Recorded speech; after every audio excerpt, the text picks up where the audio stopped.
The courtroom in Lower Manhattan fell silent on September 25, 1986 federal. Prosecutors were about to play audio recordings that would break decades of mafia secrecy, sitting at the defense table. Surrounded by America's most powerful crime figures was a 73-year-old man with thinning gray hair and wire-rimmed glasses to anyone passing him on the street. Anthony "Tony" Corallo looked like somebody's grandfather. Maybe a retired shopkeeper or accountant, but the FBI knew better.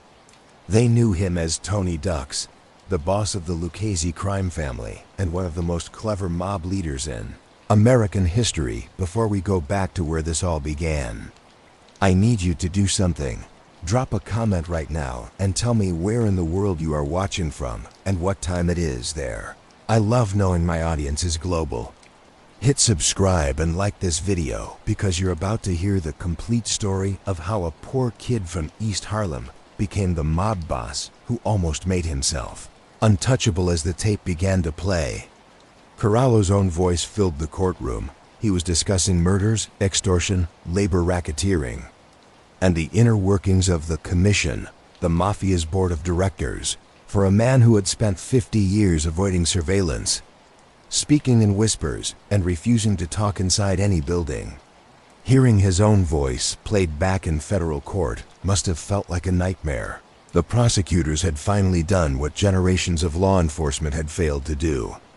They had caught Tony Ducks speaking freely. The source of the recordings was as clever as it was devastating. While Corallo had meticulously avoided phones and indoor meetings, he had considered his 1983 Jaguar sedan a safe space. He was wrong. FBI agents had secretly installed a sophisticated listening device in the car. For nearly 2 years, they recorded hundreds of hours of conversations between Corallo and his associates as they drove through New York. The Jaguar bug, as it became known, captured everything. The names, the schemes, the murders, the money. The commission meetings, all of it sitting beside Corallo, were 7 other defendants, including Paul Castellano of the Gambino family, Anthony "Fat Tony" Salerno of the Genovese family, and Carmine the Snake Persico of the Colombo family. Together, they represented the most powerful organized crime prosecution in American history, the commission case. And at the center of it all was the man they called Tony Ducks, whose legendary ability to duck law enforcement had finally run out. But how did a poor kid from East Harlem rise to control one of New York's 5 mafia families? How did he build a criminal empire worth hundreds of millions of dollars while avoiding conviction for nearly half a century? And what was the fatal mistake that finally brought him down? This is the complete story of Anthony "Tony Ducks" Corallo, from the tenement streets of his childhood to the federal prison cell where he would die. Now let's go back to where it all started. Anthony Corallo was born on February 12, 1913. In the heart of East Harlem, this was a densely packed neighborhood of apartment buildings that housed thousands of Italian immigrants. They had fled poverty in southern Italy for the promise of America. His parents, Santino and Giuseppina Corallo, had arrived from Campania in the early 1900s. They were part of the huge wave of Italian immigration that changed New York City at the turn of the 20th century. Like most immigrant families, they settled where others from their region had already made a home, creating little pockets of Italian culture under Manhattan's elevated trains. East Harlem of Tony's childhood was a world of its own.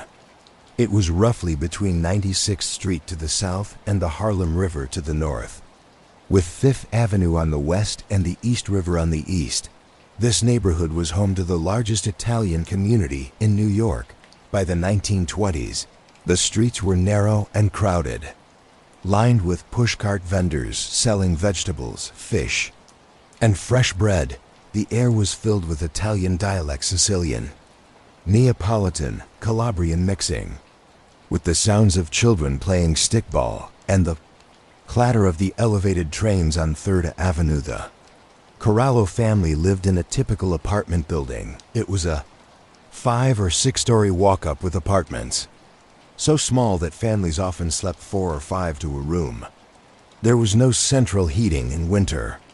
The coal stove in the kitchen was the only source of warmth. Bathrooms were shared, often one per floor. Privacy was a luxury. No one could afford. Corallo worked whatever jobs he could find loading docks, construction sites, anything that paid a day's wage. Giuseppina took in sewing and laundry to help with the family income. It was a hard life, but it was the life that millions of immigrants lived. They considered themselves lucky to have escaped the worst poverty of southern Italy. Young Anthony grew up speaking Italian at home and learning English on the streets. He was a bright kid, quick with numbers, and even quicker at reading people and situations in the neighborhood. Survival meant understanding the unwritten rules, who to respect, who to avoid, which street corners belonged to which gangs, and most importantly, when to keep your mouth shut. The concept of omerta, the code of silence that would later become famous with the Mafia, was simply common sense in East Harlem. You didn't talk to cops. You didn't tell on your neighbors. You handled your problems yourself, or through the neighborhood power structure. Power structure was already well established by the time Tony was old enough to understand it. The Mafia, or La Cosa Nostra as insiders called it, had been operating in New York since the 1890s. By the 1920s, several powerful crime families controlled different territories and rackets throughout the city. East Harlem was especially important because it sat where several families' territories met. It was a recruiting ground for the next generation of mobsters. Local mob figures were noticeable in the community. They were the men who dressed well, drove nice cars, and always seemed to have money. Even during hard times, they were the ones who helped out when someone couldn't pay rent, who provided jobs to neighborhood kids, and who commanded respect to a poor kid like Anthony Corallo. These men represented success, power, and a way out of poverty that didn't involve backbreaking labor for pennies. Tony went to local public schools, but was never a dedicated student. The classroom felt unimportant compared to the education he was getting on the street corners of East Harlem. He learned about numbers running, loan sharking, and the various illegal businesses that kept cash flowing through the neighborhood. He learned about loyalty and betrayal, about respect and fear, about the difference between being smart and being smart enough to survive. By his early teens, Tony was running with other neighborhood kids, many of whom would later become made members of various crime families. They started with petty crime, stealing from delivery trucks, running numbers, serving as lookouts for older criminals. This was the traditional path for ambitious young Italian Americans in neighborhoods like East Harlem. You proved yourself with small jobs. You showed you could be trusted. You showed you could make money, and if you were good enough and connected enough, you eventually got the chance to join a family. The 1920s brought prohibition, which changed organized crime in America. The Volstead Act, which banned making, selling, and transporting alcoholic drinks, created the single most profitable criminal opportunity in American history. The Italian and Jewish mobsters of New York seized the opportunity, setting up elaborate bootlegging operations that brought in millions of dollars. Speakeasies, illegal bars, opened on nearly every block in Manhattan, and the demand for illegal liquor seemed unlimited for Tony and his friends. Prohibition meant opportunity. The older mobsters needed young, reliable workers to help move liquor, guard shipments, and handle the many details of a major bootlegging operation. Tony showed he was good at the work. He was smart. He kept his mouth shut, and he didn't get greedy. These were the qualities mob leaders valued. They noticed the young man from East Harlem who seemed to have a natural talent for the life. Then came October 1929 and the stock market crash that started the Great Depression for most Americans.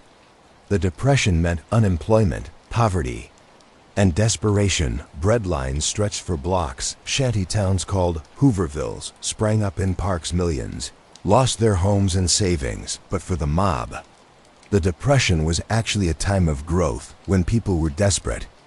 They were willing to do things they wouldn't normally do. Take out high-interest loans from loan sharks. Place bets they couldn't afford. Work for criminal organizations that paid cash when real employers were laying off workers by the thousands. Tony Corallo came of age during these desperate years, and the experience shaped how he saw the world forever.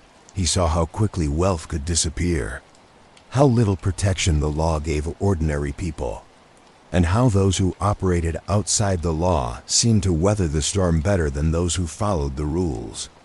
The experience made him cynical about authority. It made him believe in self-reliance. It made him committed to building power and wealth by whatever means necessary. By the early 1930s, as Tony entered his 20s, he had made his choice. He wasn't going to be a laborer like his father. He wasn't going to break his back for low wages and end up with nothing. He was going to be a gangster, and not just any gangster. He was going to be one of the smart ones, one of the ones who survived and prospered. He just needed to attach himself to the right family and prove his worth. Anthony Corallo's formal entry into organized crime came through his association with the crime family that would become known as the Lucchese family, though in the 1930s it was called the Gagliano family after its boss, Gaetano Tom Gagliano. The family had strong roots in East Harlem and the Bronx, making it a natural fit for an ambitious young man from Tony's neighborhood. Structure of La Cosa Nostra families was fairly standard by the 1930s. This was largely due to the vision of Charles "Lucky" Luciano, who had reorganized the Italian criminal underworld after the bloody Castellamarese War of 1930-1931. Each family had a boss at the top, an underboss as second in command, a consigliere, counselor, who advised the boss, and then several captains, capos. Each captain controlled his own crew of soldiers, maid members, and associates, non-maid members, who worked for the family. To become a maid member, to be officially brought into the family, you had to be of Italian descent. You had to be sponsored by an existing member, and you had to prove your loyalty and your ability to make money. Tony started as an associate, which meant he worked for the family but wasn't yet a full member. He was put to work on various rackets, helping collect loan shark payments, running numbers, and learning the different businesses the family controlled. The Lucchese family, as we'll call it, using the name it would take in the 1950s, was particularly strong in labor racketeering. They controlled unions and used that control to extort businesses and take money from construction projects and other industries. During this period, Tony worked under several mentors who taught him the finer points of the life. He learned about the importance of secrecy, how to speak in code, how to do business without creating evidence, how to make sure nothing could be traced back to him. He learned about the importance of having legitimate business fronts to explain his income to the IRS. He learned about the subtle art of corruption, how to figure out which cops, judges, and politicians could be bought, and how to buy them without getting caught. Most importantly, Tony learned patience. Unlike some of the young hotheads who wanted to make their name quickly through violence, Tony understood that the smart gangsters were the ones who earned money quietly, who avoided unnecessary attention, and who built relationships that would pay off for years. He wasn't interested in being a flashy gangster or a feared enforcer. He wanted to be the kind of gangster who made serious money while staying off law. Enforcement's radar. Tony's first arrest came in 1929 when he was just 16 years old. He was picked up for grand larceny. Though the details of the specific crime have been lost to history, the case was dismissed. Whether this was due to lack of evidence, witness intimidation, or other factors is unclear, but the arrest served as an early lesson in how the criminal justice system worked and how vulnerable you were if you weren't careful. Over the next decade, Tony would be arrested several more times on various charges, including narcotics violations and extortion, but he seemed to have a knack for avoiding conviction. Witnesses would refuse to testify, evidence would disappear, or prosecutors would find their cases falling apart for mysterious reasons.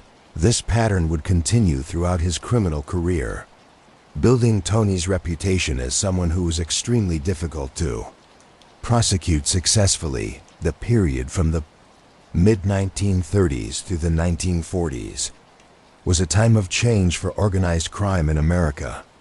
The end of Prohibition in 1933 ended the bootlegging bonanza, forcing mob families to find other sources of income. They moved aggressively into labor racketeering, gambling, loan sharking, and narcotics. They also began buying legitimate businesses, restaurants, bars, nightclubs, unions, trucking companies, both as fronts for their illegal activities and as real sources of income. Tony proved particularly good at the labor racketeering side of the business. New York in the 1930s and 1940s was a heavily unionized city. Powerful unions controlled the docks, the garment industry, construction, trucking, and many other sectors. By gaining control of union locals, either by putting in mob-connected leaders or by corrupting existing union officials, the mob could have huge economic power. They could extort businesses by threatening labor problems. They could take money from union benefit funds. They could demand payoffs for labor peace. And they could control who got hired and who didn't. Lucchese family was particularly strong in the garment district, which was centered around 7th Avenue in Manhattan. The garment industry was New York's largest employer in the 1940s. Thousands of small manufacturers, contractors, and trucking companies were involved in making clothing. The industry was highly competitive, operated on thin profits, and was very vulnerable to labor disruptions. A mobster who controlled the trucking unions could essentially shut down a manufacturer by refusing to transport their goods. This gave the mob enormous power to extort regular payments from garment manufacturers. Tony worked his way into this world, building relationships with union officials, manufacturers, and other mobsters involved in the garment district rackets. He proved to be a natural at the subtle extortion and relationship management these rackets required. Unlike some mobsters who relied on threats and violence, Tony understood that the most profitable approach was to make the victims feel like they were getting something for their payments: labor peace, protection from other criminals, help with union problems. It was still extortion, but it was the kind that could continue for years because the victims convinced themselves it was just the cost of doing business. World War II brought new opportunities for the mob, with millions of men away at war and the government focused on winning. Law enforcement attention on organized crime decreased. At the same time, wartime rationing created black markets for gasoline, meat, sugar, and other ration goods. The mob was perfectly positioned to profit from these black markets, using their existing networks to move rationed goods at high prices. Lucchese family also benefited from the wartime boom in construction and manufacturing. Government contracts for military bases, defense plants, and other wartime facilities created opportunities for mob-controlled unions to demand payoffs and for mob-connected contractors to overcharge the government. Tony was involved in some of these schemes, continuing to build his reputation as a reliable earner who didn't draw unnecessary heat during this period. Tony was also building the personal relationships that would define his career. He became close to Tommy Lucchese, who was the family's underboss under Tom Gagliano. Lucchese was a sophisticated mobster who understood that the key to long-term success was keeping good relationships with the other families, avoiding unnecessary violence, and focusing on making money rather than ego. This philosophy would deeply influence Tony's own approach to the life. By the late 1940s, Tony Corallo was in his mid-30s and had established himself as a reliable, intelligent member of the organization. He had proven he could make money, demonstrated his loyalty, and shown he could operate effectively without drawing law enforcement attention. He was ready to become a made member of the family, to take the oath that would formally make him part of La Cosa Nostra. The exact date of his induction isn't known such. Ceremonies were highly secret, but it likely happened in the late 1940s. When he was in his mid to late 30s, it was during this period that Tony also got the nickname that would follow him for the rest of his life. The story of how Anthony Corallo became Tony Ducks is key to understanding both his character and his ultimate fate. The nickname came from his almost supernatural ability to duck subpoenas, arrests, and convictions in an era when many mobsters were being arrested and imprisoned. Tony seemed to have a sixth sense for avoiding legal trouble. More importantly, even when he was arrested, he had an uncanny ability to avoid conviction.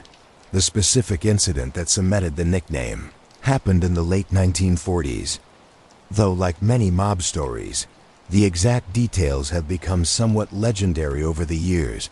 According to the most common version, law enforcement officials were trying to serve Tony with a grand jury subpoena. They watched his home, his known hangouts, and places where he did business, but every time they thought they had him cornered, Tony would disappear. He seemed to know when they were coming and would make himself scarce on one occasion, according to FBI files. Agents followed Tony to a social club in East Harlem. They watched him enter the building and quickly moved to serve him with the subpoena. But when they entered the club just minutes after seeing him go in, Tony was nowhere to be found. The other men in the club claimed they hadn't seen him. The agents searched the building, but came up empty. Tony had somehow vanished, possibly through a back exit or a connected building. The frustrated agents began referring to him as Tony Ducks because of his ability to duck service. The nickname represented more than just avoiding subpoenas. It represented his entire approach to criminal activity. Tony understood, perhaps better than most of his contemporaries, that the biggest threat to a gangster wasn't rival mobsters, it was law enforcement. The FBI, the NYPD, district attorneys, federal prosecutors. These were the people who could really end your career. And the best way to beat them was to make sure they never had a solid case against you. To that end, Tony developed what would become legendary counter-surveillance awareness. He was constantly checking to see if he was being followed. He would make sudden turns while walking, double back on his route, enter buildings with multiple exits, and take other evasive measures. When driving, he would make unexpected lane changes and sudden turns designed to spot any surveillance vehicles. More importantly, Tony was extremely careful about what he said and where he said it. He assumed that any building might be bugged, any phone line might be tapped, and anyone might be an informant. So he spoke in codes and indirect language. He avoided discussing criminal business on the phone. He preferred to conduct meetings while walking outside, where the technology of the 1940s and 1950s made it nearly impossible to record conversations. This paranoia, and it was paranoia. Though, as the saying goes, just because you're paranoid doesn't mean they're not after you. Set Tony apart from many of his mob contemporaries. Many mobsters were flashy, enjoying the public recognition and the signs of success. They drove fancy cars, wore expensive clothes, went to high-profile nightclubs, and generally acted like celebrities. Tony did none of that. He dressed modestly, lived in a middle-class neighborhood, and avoided drawing attention to himself. He understood that the most successful gangsters were the ones nobody knew about. There were specific incidents that reinforced his reputation for evasion. In 1951, Tony was arrested on extortion charges related to a labor racketeering case. The case seemed solid. Prosecutors had witnesses, some documents, and testimony from victims willing to testify against him. But when the case went to trial, witnesses changed their stories, claiming they had been mistaken or pressured by prosecutors to lie. The case fell apart, and Tony walked free. Whether the witnesses had been intimidated, bribed, or were genuinely mistaken was never clearly established. But the result was the same. Tony Ducks had ducked another conviction.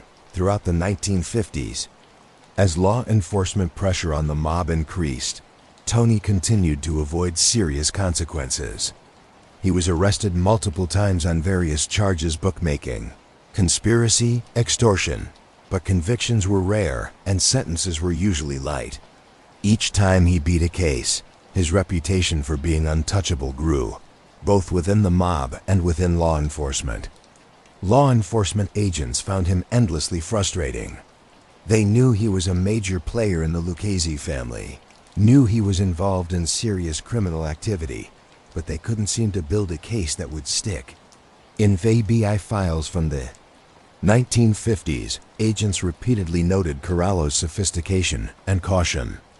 Unlike some mobsters who were basically street thugs with limited intelligence, Tony was described as highly intelligent, extremely cautious, and well-versed in counter-surveillance techniques. Part of Tony's success at avoiding conviction came from the fact that he rarely got his hands dirty personally. He was the kind of gangster who gave orders, not the kind who carried them out. If someone needed to be threatened, he had subordinates to do it. If money needed to be collected, he had collectors. If someone needed to be hurt, he had enforcers. By keeping himself insulated from the actual criminal acts, he made it much harder for prosecutors to connect him directly to specific crimes. This approach required a certain discipline and intelligence. Many mob bosses were former enforcers, who had worked their way up through violence and intimidation. They understood muscle, but not necessarily the finer points of criminal management. Tony was different. He was essentially a white-collar criminal who happened to work in organized crime. He understood that the game was about money and power, not about being tough or feared. Fear was a tool, but it was a crude tool. The real art was in building relationships, corrupting officials, and structuring your operation so that even if law enforcement knew you were guilty, they couldn't prove it in court. The nickname, Tony Ducks, became so well known that it was almost impossible to refer to Anthony Corallo without it. Newspapers used it, law enforcement used it, other mobsters used it. It became part of his identity, a sign of his skill at evading justice. In the mob world, where nicknames often referred to physical characteristics or personality traits, having a nickname that referred to your professional skill was actually a mark of respect. But there was an irony in the nickname that wouldn't become clear until much later. For all of Tony's skill at ducking subpoenas and arrests, for all his counter-surveillance awareness and legendary caution, he would eventually be brought down. Because he let his guard down in what he thought was a safe space. The man who had spent decades avoiding law enforcement's traps would finally be caught by a bug planted in his car. Tony Ducks would finally fail to duck. And when he did, it would destroy not just his own life, but the entire mob structure he had helped build and maintain. The 1950s marked Tony Corallo's transformation from a respected soldier to a major power within the Lucchese crime family. Under the leadership of boss Tommy Lucchese, who had taken over the family after Tom Gagliano's death in 1953, the family was entering its most profitable period. Anthony "Tony" Corallo was becoming one of Lucchese's most valued and trusted captains. Tommy Lucchese, known as Three-Finger Brown because of a thumb and finger he had lost, possibly deliberately in an industrial accident to avoid leaving fingerprints, was one of the most sophisticated mob bosses of his era. Unlike some of the more crude and violent bosses of other families, Lucchese was a businessman first. He understood that the real money in organized crime came not from street crimes like robbery, but from controlling legitimate industries through illegitimate means. Labor racketeering was his specialty, and he had made the Lucchese family the dominant force in several key industries. Tony proved himself invaluable in expanding the family's labor rackets. The 1950s was a golden age for unions in America. Union membership was at an all-time high. Unions had real political power, and union benefit funds controlled billions of dollars. For mobsters who could gain control of unions, the possibilities for profit were almost unlimited. The garment district remained a primary focus. New York was still the center of the American fashion industry, with thousands of manufacturers, contractors, and suppliers operating in a few square miles around 7th Avenue. The industry depended on trucking to move materials and finished goods. And trucking was controlled by the Teamsters Union and several smaller trucking unions. By controlling these unions, the Lucchese family effectively controlled who could do business in the garment district. Tony was deeply involved in these operations. He had relationships with officials in several union locals, including Local 239 of the Teamsters, which controlled trucking in the garment district. These weren't always formal positions. Tony was rarely listed as a union official, as that would draw too much attention. Instead, he worked through proxies, union officials who were either mob members, mob associates, or simply corrupt individuals willing to do the mob's bidding in exchange for money or protection. The basic racket worked like this. A garment manufacturer needed trucks to deliver their goods. A trucking company had to have union drivers, and the union could decide whether or not to supply those drivers. If the manufacturer was paying protection money to the Lucchese family, the union would cooperate and work would go smoothly. If the manufacturer refused to pay, they would have labor problems. Drivers would call in sick, trucks would break down, deliveries would be delayed. In the competitive garment industry, where timing was everything, contracts could be lost over late deliveries. This was an existential threat. Most manufacturers paid. The beauty of the racket, from Tony's perspective, was that it generated steady, reliable income with relatively low risk. It wasn't like robbing a bank or hijacking a truck where you had to worry about getting caught in the act. This was more sophisticated. The manufacturers weren't even necessarily victims in the traditional sense. They could write off the protection payments as business expenses. And some of them appreciated that the mob kept other criminals away from their businesses. It was institutionalized corruption that everyone had learned to live with. But the garment district was just one part of Tony's portfolio. He was also deeply involved in the construction industry, which was booming in 1950s New York. The post-war economic boom brought massive construction projects throughout the city, new office buildings, housing developments, highways, bridges, and tunnels. Construction was heavily unionized, with laborers, operating engineers, carpenters, electricians, and other trades, all represented by powerful unions. The Lucchese family had influence in several of these unions, particularly the Laborers' Union and the Teamsters. Tony helped set up construction rackets that would eventually be worth hundreds of millions of dollars. The schemes were variations on the same basic theme: use union control to extort money from contractors. A contractor bidding on a major project knew that if they didn't have the right relationships, their project would be plagued by labor problems, strikes, and delays. But if they paid the right people, and Tony Corallo was often one of those right people, work would go smoothly. The Teamsters Union was particularly important to the mob's construction rackets because concrete had to be delivered continuously during a pour. If delivery was interrupted, the concrete would harden and ruin the building. This gave the Teamsters enormous power over construction projects. Tony and the Lucchese family used this power expertly during this period.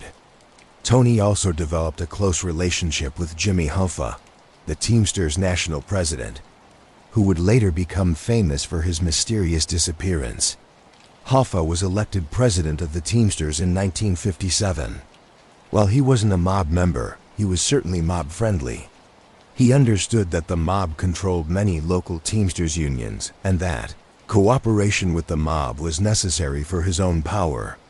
Tony was one of several mob figures who had regular contact with Hoffa, though the details of their relationship remained somewhat unclear. Beyond labor racketeering, Tony was involved in more traditional mob activities. He ran loan sharking operations, lending money at very high interest rates to gamblers, businessmen, and others who couldn't get legitimate loans. Loan sharking was a steady moneymaker. the interest rates were so high that even if some borrowers didn't pay, the successful collections more than made up for the losses. And there were ways to collect from borrowers who couldn't pay in cash. They could provide inside information, allow their businesses to be used for mob purposes, or provide other services. Tony also had interests in bookmaking operations, taking illegal bets on sporting events, horse races, and other events. Bookmaking was another reliable income source. The bookies took a percentage of all bets, the vig or vigorish, which ensured that over time, the house always won. The biggest risk was getting arrested, but Tony structured his bookmaking operations carefully, using multiple layers of subordinates so that any arrest would happen far down the chain from him.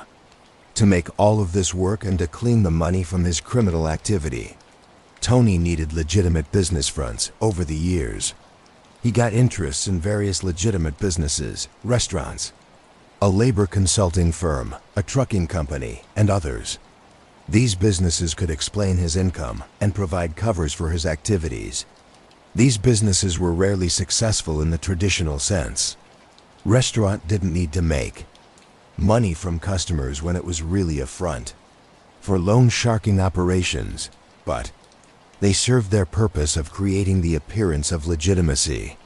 By the mid-1950s, Tony had become wealthy. Though you wouldn't know it from looking at him, he lived in a modest house in the Bronx, drove decent but not showy cars, and didn't flash his money around. This was partly about keeping a low profile and partly about tax avoidance. The IRS had successfully prosecuted Al Capone and other major gangsters for tax evasion, and Tony was determined not to make the same mistake. He reported enough income to explain his lifestyle, but nowhere near what he was actually earning. Most of his wealth was kept in cash, hidden in safe deposit boxes or invested through other people's names.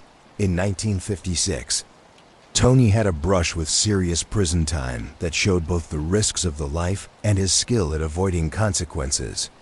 He was arrested on narcotics charges, accused of being involved in a heroin distribution network. Narcotics was the most serious charge a mobster could face. The penalties were severe, and judges were less likely to be lenient. But Tony fought the case aggressively, hiring the best lawyers money could buy.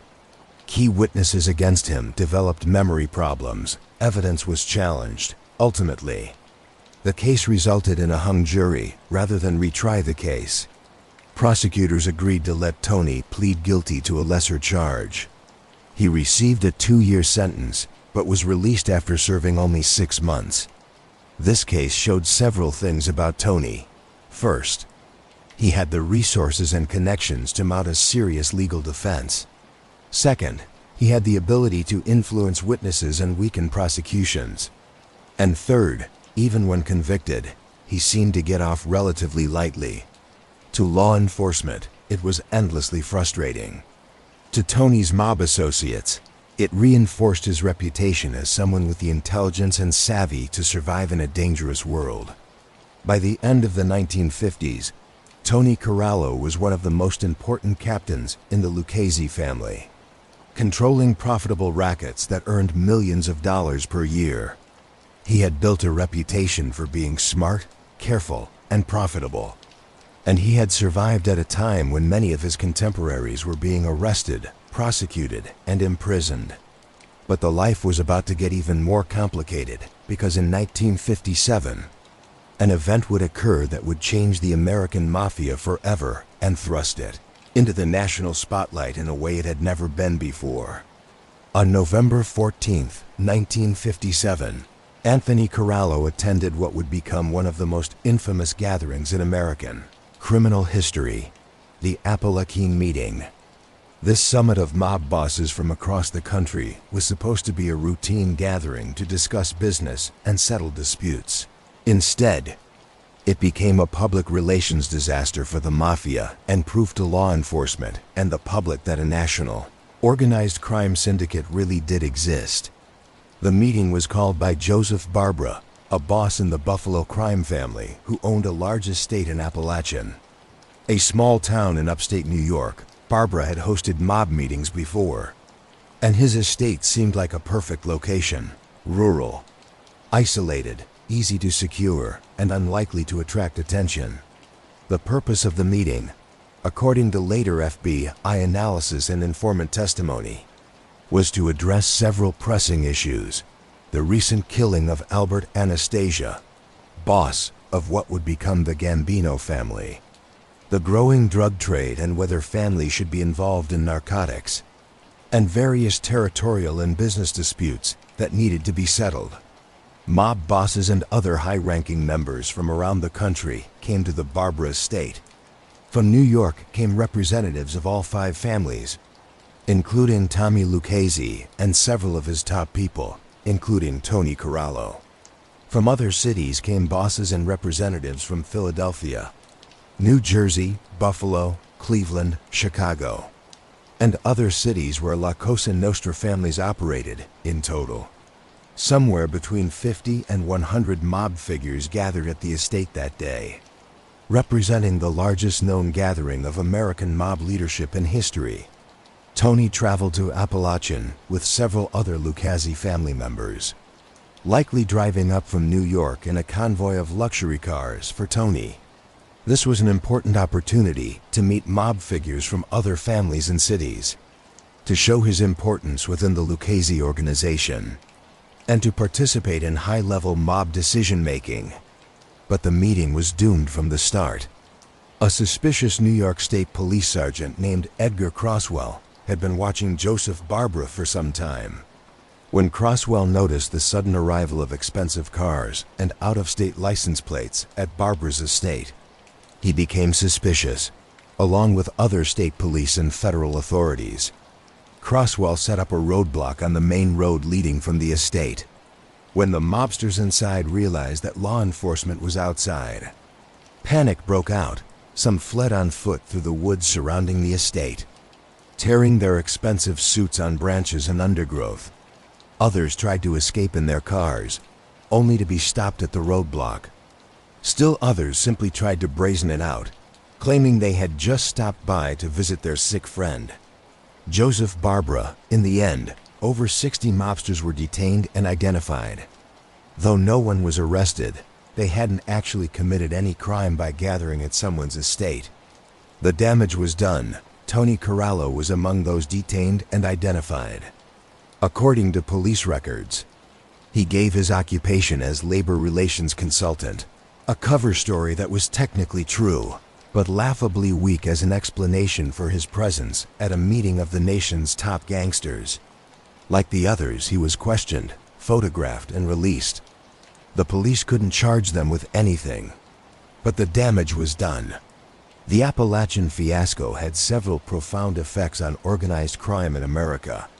First, it definitively proved that the Mafia existed. For years, FBI Director J.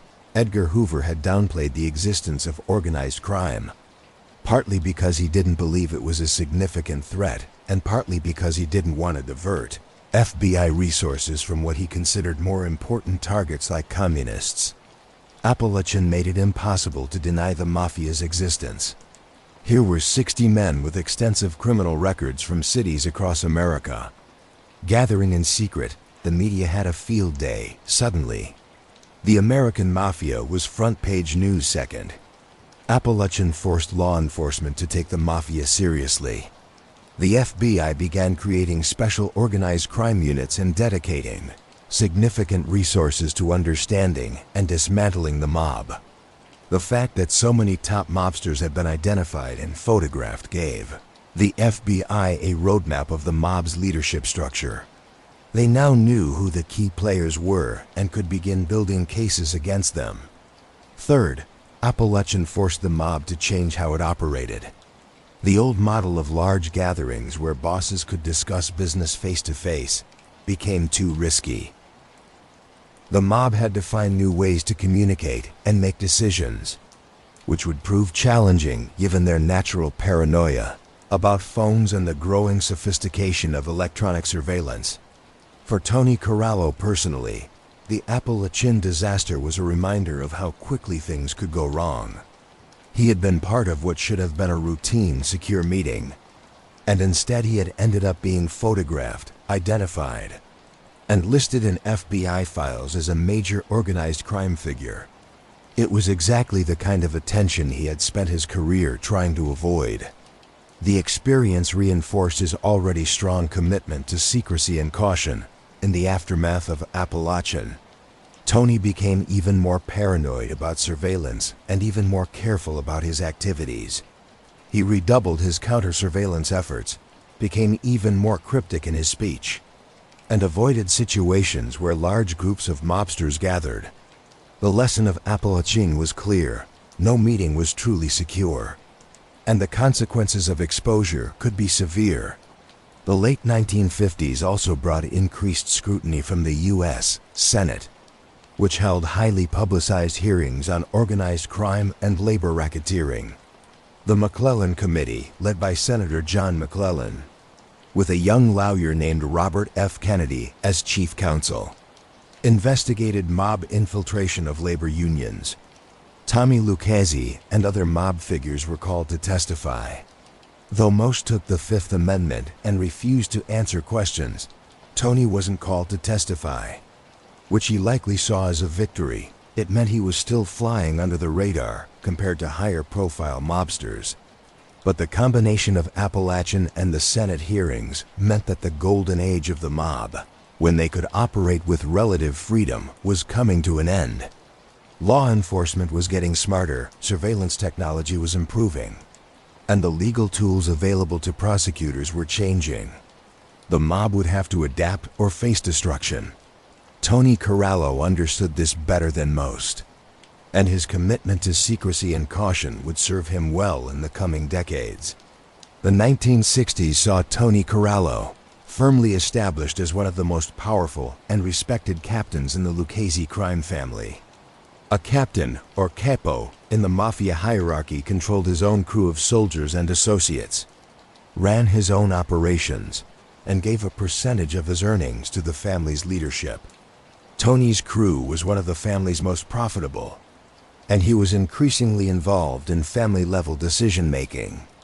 Tony's crew operated primarily in Manhattan and the Bronx, focusing on the rackets where the Lucchese family was strongest: labor racketeering, construction, the garment district, loan sharking, and bookmaking.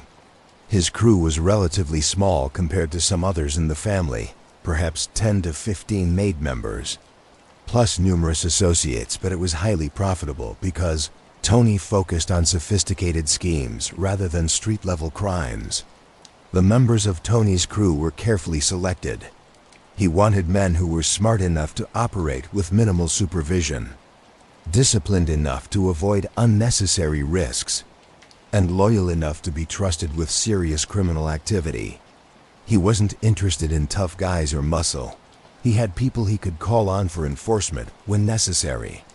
What he valued were men who could manage rackets, maintain relationships with corrupt union officials and businessmen, and make money without drawing attention. One of Tony's key operations in the 1960s was his continued involvement in the garment district. The industry was changing. Manufacturing was beginning to move overseas or to cheaper regions of the United States, but it was still a major part of New York's economy, and the mob's control over trucking and unions remained strong. Tony had interests in several trucking companies that served the garment district, and through these companies and his control of union officials, he was able to extract protection payments from manufacturers. Construction remained another major focus. New York in the 1960s was going through another building boom, with major projects like the World Trade Center beginning construction. The mob's control over construction unions and the concrete industry was becoming increasingly sophisticated and profitable. Tony was part of a loose group of mobsters from different families who controlled various aspects of the construction industry. This cooperation across family lines was unusual and spoke to Tony's reputation and his ability to work with others. The concrete racket was particularly lucrative. By the 1960s, the mob had essentially created a cartel that controlled concrete supply in New York City. through their control of the Teamsters and their ownership or control of concrete companies. Mobsters could dictate which contractors got concrete for major projects. They also instituted what amounted to a mob tax on concrete projects. Contractors had to pay a percentage of the contract value to the mob in exchange for labor peace and concrete supply.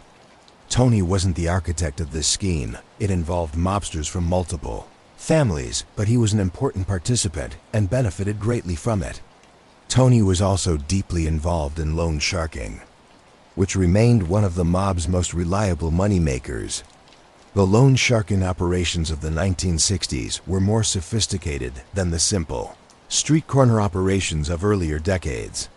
Tony and his associates lent money to businessmen who needed capital, gamblers who had debts, and others who couldn't get legitimate loans. The interest rates were extremely high, often several percentage points per week, which could add up to hundreds of percent per year. But the borrowers had no other options, and Tony was ruthless about collections.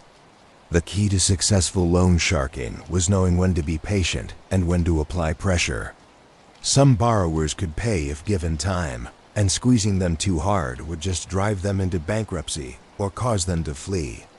Others needed to be pressured immediately or they would never pay. Tony had a sense for these distinctions, and he had enforcers who could apply the necessary pressure when needed. The threat of violence was usually enough. Actual violence was bad for business, because injured or dead borrowers couldn't pay their debts. Bookmaking remained another steady income source. Tony's crew took bets on sporting events, horse races, and other events through a network of bookies who operated in bars, social clubs, and other locations. The operation was structured so that even if low-level bookies were arrested, they couldn't provide evidence against Tony or other high-ranking members. The operation generated significant cash flow, which could be used for loan sharking and other purposes during the 1960s. Tony also became more involved in legitimate businesses, though legitimate is perhaps too generous a term. He had interests in labor consulting firms that were really fronts for extortion, trucking companies that were used for both legal and illegal purposes, and various other businesses. These businesses served multiple purposes. They cleaned money from illegal activities, provided tax-deductible expenses that reduced his taxable income, created jobs for family members and associates, and gave him additional power in his various rackets. Tony's reputation within the mob continued to grow during this period. He was known as a sophisticated operator who understood business, law, and politics. Other mobsters sought his advice on complex schemes and legal problems. He was seen as someone who could be trusted to keep his word, which was essential in a world where written contracts weren't possible, and all agreements were based on reputation and fear. But the 1960s also brought new challenges. Robert F. Kennedy, who had been chief counsel to the McClellan Committee, became Attorney General in 1961 when his brother John F. Kennedy became president. RFK made going after organized crime a priority, creating an organized crime section in the Justice Department and dramatically increasing federal prosecutions of mobsters. The FBI also significantly expanded its efforts against the mob, using new surveillance technologies and more aggressive investigative techniques. Tony had several arrests during the 1960s. In 1962, he was arrested on bribery charges related to an alleged attempt to bribe a federal agent. The case ultimately fell apart, but it showed that federal law enforcement was watching him closely. He had other arrests for various charges throughout the decade, but as usual, very few resulted in convictions. When they did, the sentences were relatively light, a few months here, a year there, nothing that seriously disrupted his operations. One significant conviction came in 1968 when Tony was convicted of bribing James Marcus, the New York City Commissioner of Water Supply, Gas, and Electricity, to approve a contract for a Lucchese-connected company. The case was a window into how mob corruption of public officials worked. Tony and his associates had paid Marcus substantial bribes to steer a city contract to a company they controlled. The scheme fell apart when Marcus's finances came under scrutiny for unrelated reasons, and he eventually cooperated with prosecutors and testified against Tony and others. Tony was convicted and sentenced to 3 years in prison. He appealed the conviction and remained free on bail during the appeal process. But eventually, the conviction was upheld and he had to begin serving his sentence. He was released after serving about 2 years. But the conviction was a black mark on his otherwise impressive record of avoiding serious prison time. The late 1960s were also a time of change for the Lucchese family. Tommy Lucchese, who had led the family since 1953, was in declining health. He had been diagnosed with brain cancer, and it was clear that his time as boss was ending. This created uncertainty within the family about who would succeed him and what Tony's future role would be.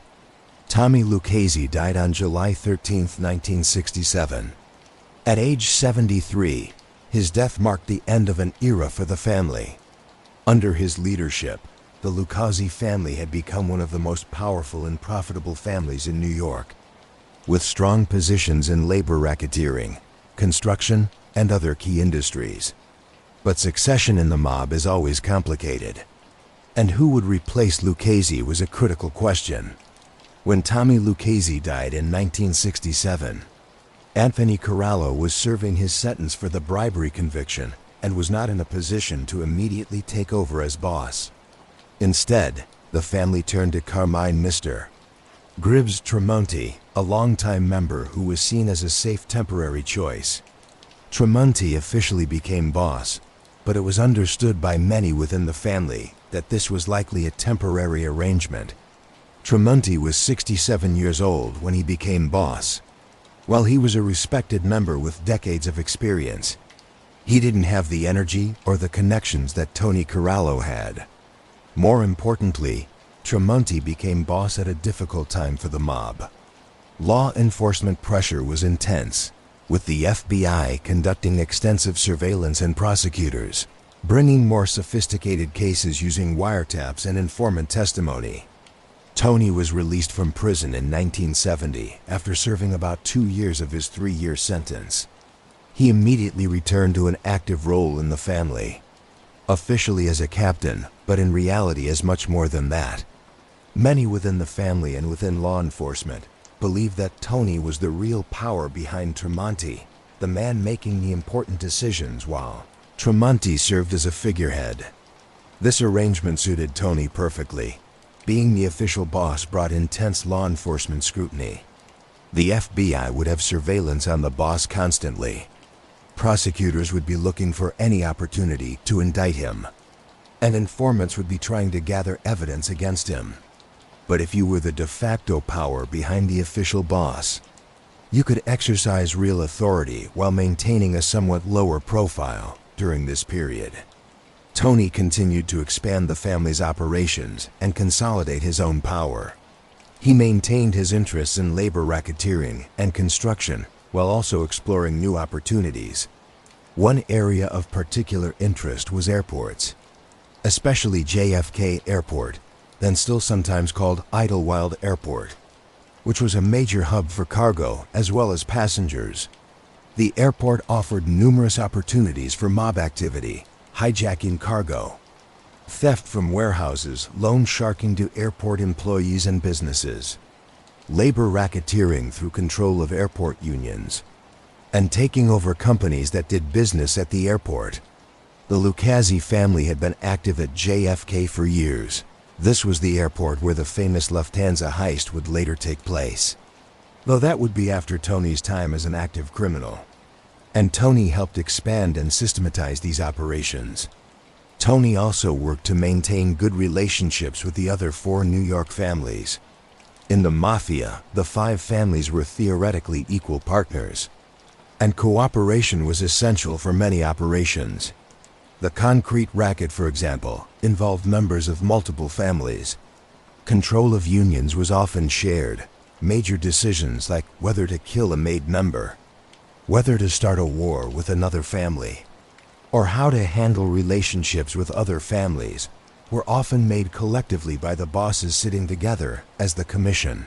The Commission, established by Lucky Luciano in the 1930s, was the Mafia's governing body. It consisted of the bosses of New York's 5 families, plus representatives from other families around the country, though the New York families were the dominant voices. The Commission made rules, settled disputes, authorized hits on high-ranking mobsters, and generally provided structure to what would otherwise be chaos. Tony's increasing role in family leadership meant he was more involved in commission matters even though he wasn't yet officially the boss. He attended meetings, gave input on decisions, and represented the Lucchese family's interests. This gave him relationships and credibility with the other families that would prove important when he eventually took over officially. In 1973, Carmine Tremonti was indicted on narcotics charges. The case was strong enough that Tremonti's lawyers advised him that conviction was likely and that he faced a long prison sentence.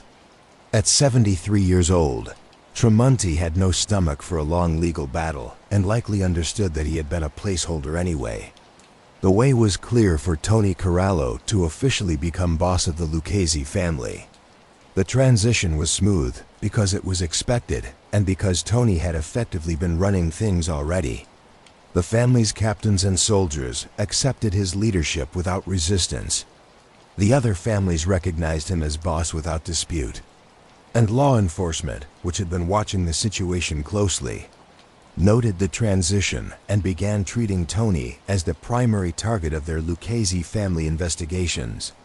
At age 60, Tony Corallo officially became the boss of one of New York's 5 mafia families. He had been in the life for over 40 years, had survived countless arrests and several convictions, and had built a reputation as one of the smartest and most careful mobsters in America.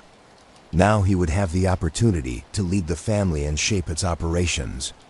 But he would also face challenges that his predecessors had never faced, as law enforcement was developing new tools and techniques that would test even Tony's legendary ability to duck prosecution. Anthony "Tony Ducks" Corallo officially became boss of the Lucchese crime family in 1973, though the exact date of the transition is unknown. These things weren't announced publicly.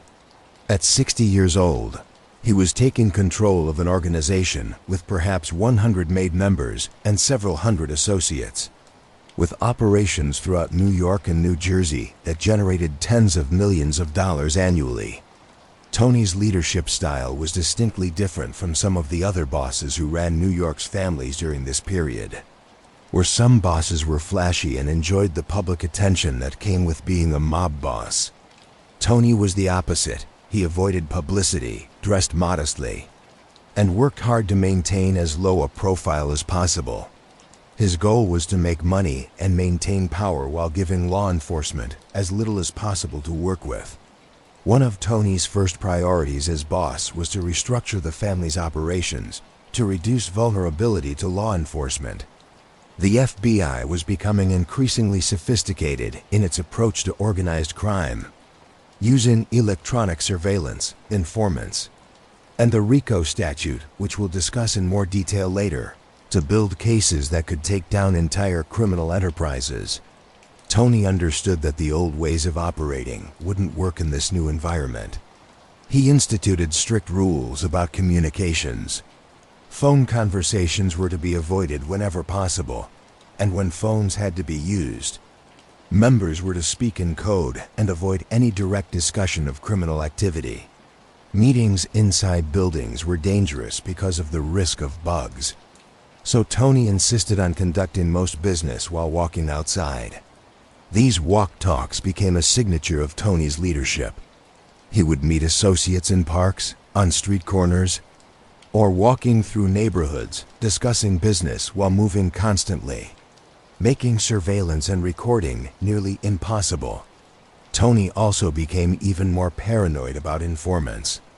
The FBI's success in turning mobsters into cooperating witnesses was one of the biggest threats to the mob's existence. Once a MAID member decided to cooperate, he could provide testimony about crimes going back decades, identify other members, and explain how the family operated. Tony instituted a policy of compartmentalization. Members were to know only what they needed to know for their own operations. The less anyone knew about the broader family operations, the less damage they could do if they flipped. Under Tony's leadership, the Lucchese family continued to focus on its traditional strengths: labor racketeering, construction, and the garment district. But Tony also worked to modernize and expand these operations. The construction industry in New York in the 1970s and early 1980s was booming again. With major projects throughout the city, the mob's control over concrete delivery and construction unions gave them enormous power over contractors. Tony was a key figure in what became known as the Concrete Club, a conspiracy involving members of all 5 New York families who controlled the concrete industry. The club had simple rules. Any concrete project over $2 million had to pay a tax to the mob, typically 2% of the contract value. In exchange, the contractor would have no labor problems and would get their concrete deliveries on time. Contractors who refused to pay would find their projects plagued by delays, strikes, and mysterious problems with their concrete deliveries. The Concrete Club was the mob at its most sophisticated. It wasn't violent street crime. It was organized extortion involving billions of dollars in construction projects. And it was extremely difficult to prosecute because the victims, the contractors, were complicit in the scheme. They weren't going to testify against the mob because they were benefiting from the arrangement themselves, paying protection money but passing the cost on to their customers. Tony also maintained the family's involvement in the Teamsters Union, which remained crucial to many of the family's rackets. The Teamsters controlled trucking, and trucking was essential to the garment district, to construction, to airports, to waste management, and to many other industries. By controlling key Teamsters locals and maintaining relationships with corrupt Teamsters officials, Tony ensured that the family had power over a huge part of the New York economy. The family's involvement in JFK Airport also grew under Tony's leadership. The airport was a gold mine of opportunity: cargo theft, hijacking, labor racketeering, control of businesses operating at the airport, and skimming from various operations. The Lucchese family had long been active at JFK, and Tony expanded these operations systematically. Loan sharking and bookmaking continued as steady revenue sources. These operations didn't require the sophisticated organization of the labor rackets, but they generated reliable cash flow that could be used to fund other operations and provide income to family members. Tony had numerous crews engaged in these activities throughout the family's territory. One of Tony's key strengths as boss was his ability to maintain good relationships with the other families. Cooperation between families was essential for many operations. The Concrete Club, for example, only worked because all 5 families agreed to cooperate rather than compete. Tony attended regular commission meetings with the other bosses and worked to make sure that disputes were resolved peacefully and that profitable operations continued smoothly. During Tony's early years as boss, the other families were led by some formidable figures. Carlo Gambino led the Gambino family until his death in 1976, when he was succeeded by Paul Castellano. The Genovese family was led by Frank Funzi Thierry and then by Anthony Fat Tony Salerno, though Vincent the Chin Gigante was actually calling the shots behind the scenes. The Colombo family was led by Carmine the Snake Persico, and the Bonanno family, which had been kicked off the commission years earlier due to internal conflicts, was led by Philip Rusty Rastelli. Tony maintained working relationships with all of these bosses, attending commission meetings and coordinating on family business. Tony's personal life during this period was deliberately low-key. He lived in a modest home in the Pelham Parkway section of the Bronx, a middle-class neighborhood that didn't attract attention. He had been married to his wife Lucille since the 1930s, and they had children and grandchildren. Tony was careful to keep his family life separate from his criminal activities.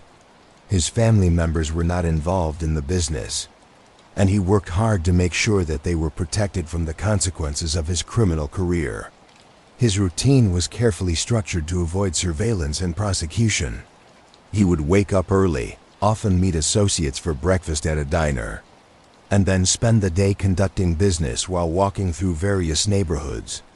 He rarely went to an office or a specific location that law enforcement could easily watch. He was constantly in motion, making it difficult for FBI agents to predict where he would be and when. Tony drove various cars over the years, but in the early 1980s, he got a 1983 Jaguar sedan. The Jaguar was a comfortable, high-quality car that fit his status but wasn't showy.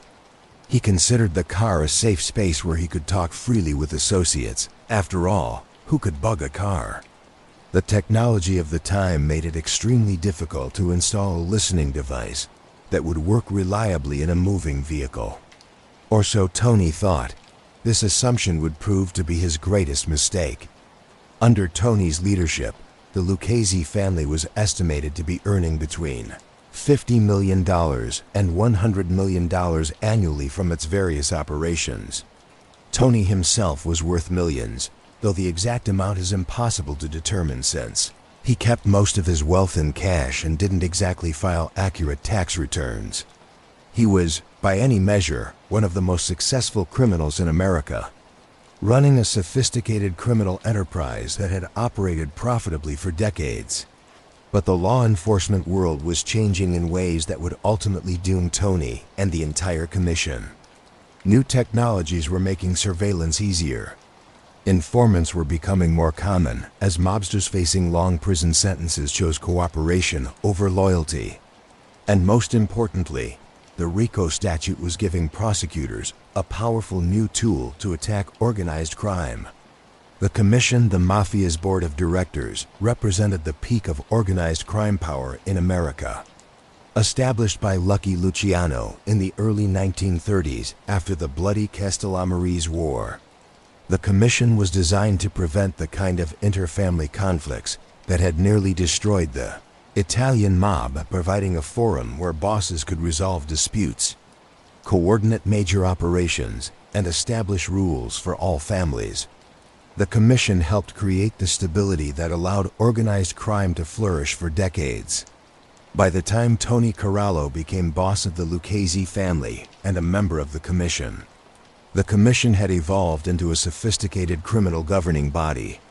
It met regularly, usually in secret locations with tight security, and made decisions that affected billions of dollars in illegal activity and influenced major industries throughout New York and beyond.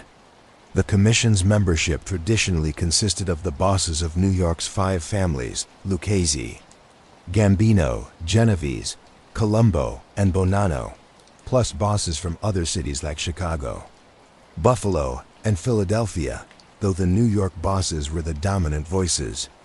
The Bonanno family had been kicked off the Commission in the 1960s due to internal conflicts and an attempt by boss Joseph Bonanno to kill other Commission members. But they were eventually allowed back as a Commission member. Tony Corallo participated in decisions about territorial boundaries, dispute resolution, major construction and labor rackets that required inter-family cooperation, the authorization of hits on made members, which required Commission approval, and the admission of new members into families. These were high-level decisions that affected the entire structure of organized crime in New York. The Commission meetings themselves were elaborate affairs. Security was paramount. The bosses knew that law enforcement would love to catch all of them together, which would provide evidence of conspiracy and coordination. Meetings were held in secure locations, often social clubs or private homes that had been checked for bugs. Attendees would arrive separately to avoid drawing attention. Discussion of business was conducted carefully, with code words and indirect language used instead of direct talk. Tony participated in numerous commission decisions during his time as boss. One of the most lucrative involved coordination of the construction rackets, particularly the concrete club. This required all 5 families to agree on the rules, the split of proceeds, and the enforcement mechanisms. Tony was reportedly one of the architects of this arrangement, using his experience in labor racketeering and construction to help design a system that would maximize profits while minimizing the risk of inter-family conflicts. The commission also dealt with internal family matters that could affect other families. For example, if one family wanted to kill a made member of another family, they had to get commission approval.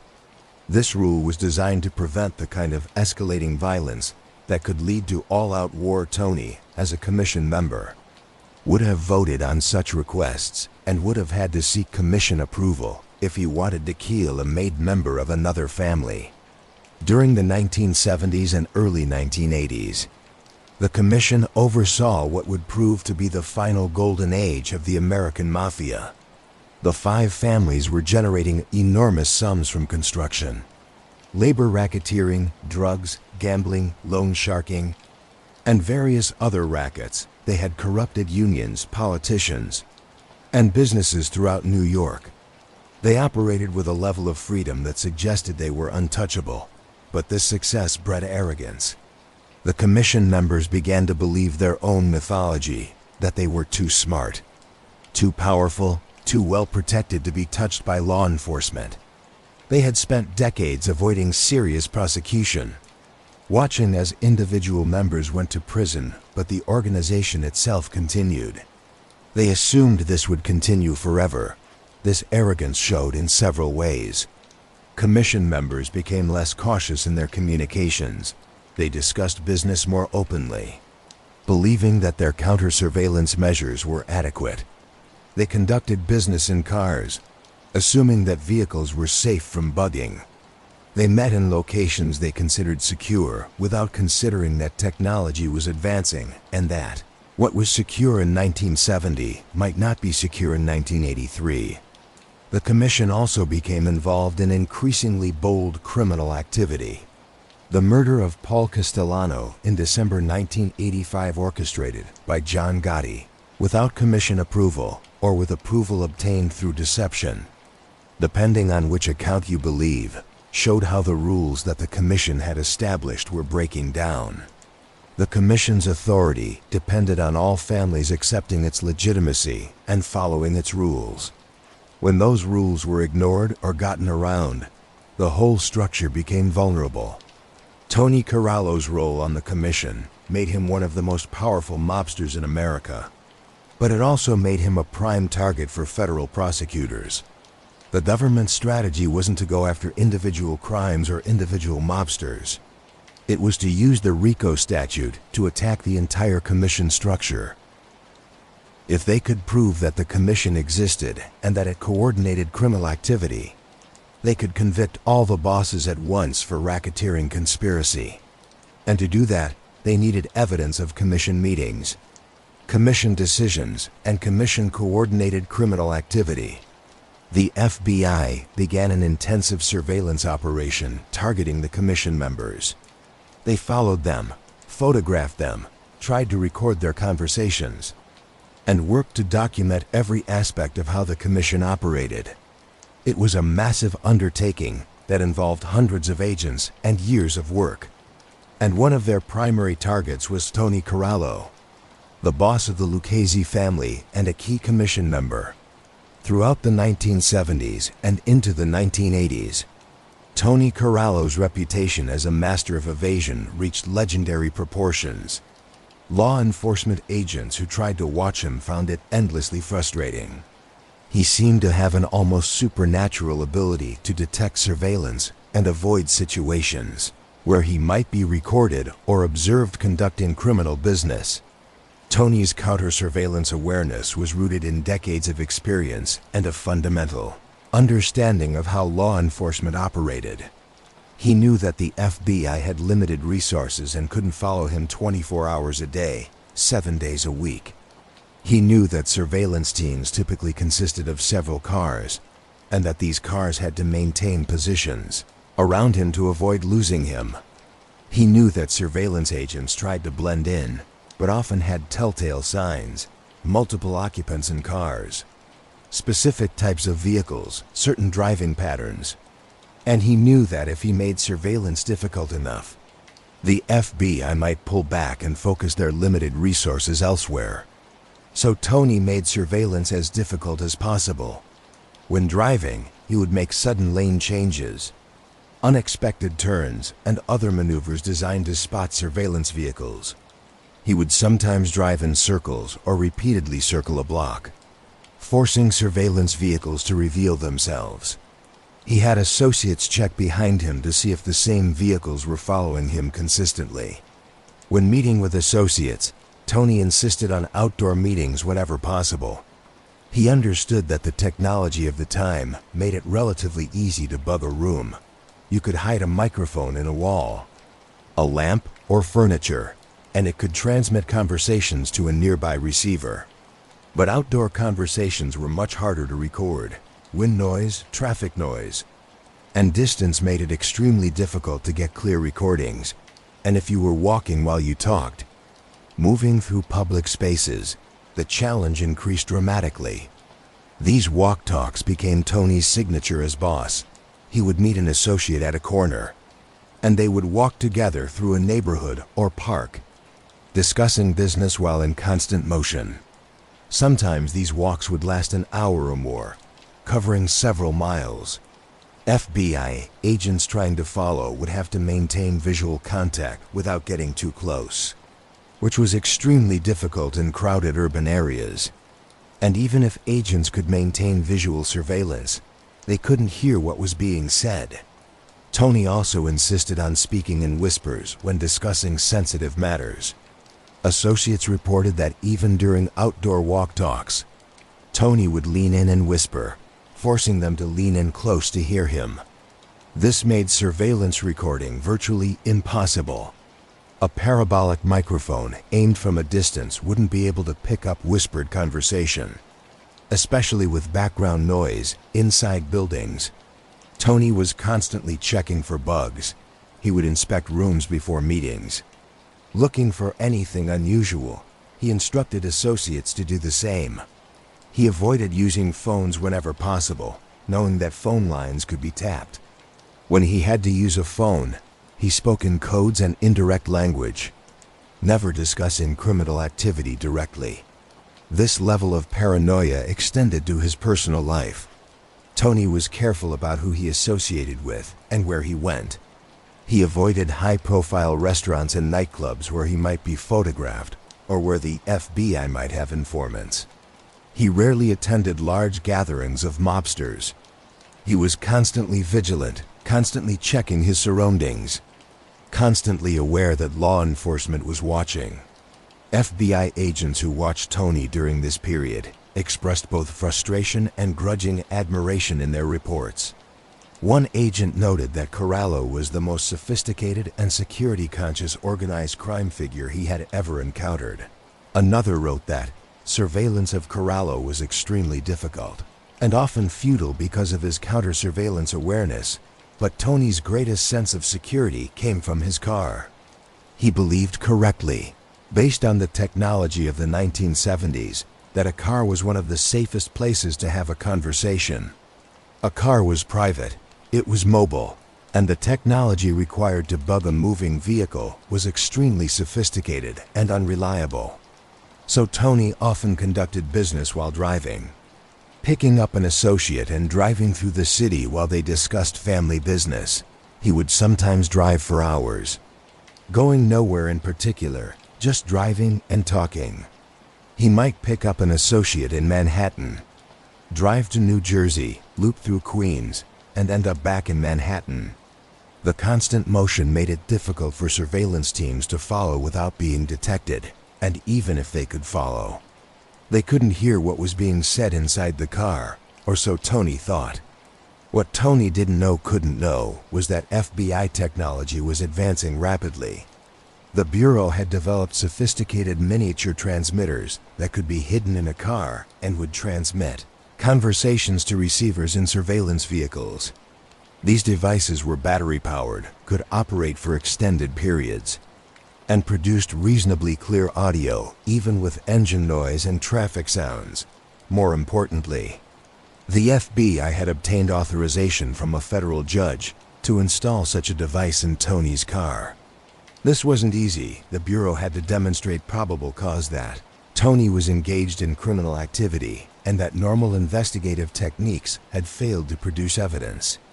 But given Tony's position as head of a major crime family and the FBI's extensive documentation of his criminal activities, even though they couldn't prosecute based on that documentation alone, getting authorization wasn't difficult. The FBI's frustration with Tony Corallo had been building for decades. Here was a man they knew was one of the most powerful mobsters in America, who they knew was responsible for or connected to murders, extortion, labor racketeering, and numerous other serious crimes, but who they couldn't successfully prosecute. He had been arrested dozens of times, but convictions were rare, and serious prison time was rarer still. He was, in the words of law enforcement, a target of opportunity, someone they would go to extraordinary lengths to catch. The decision to bug Tony's Jaguar was part of a larger FBI strategy to attack the commission. Agents were also watching and investigating the other bosses, looking for any opportunity to gather evidence of commission activity. The goal wasn't just to catch Tony Corallo.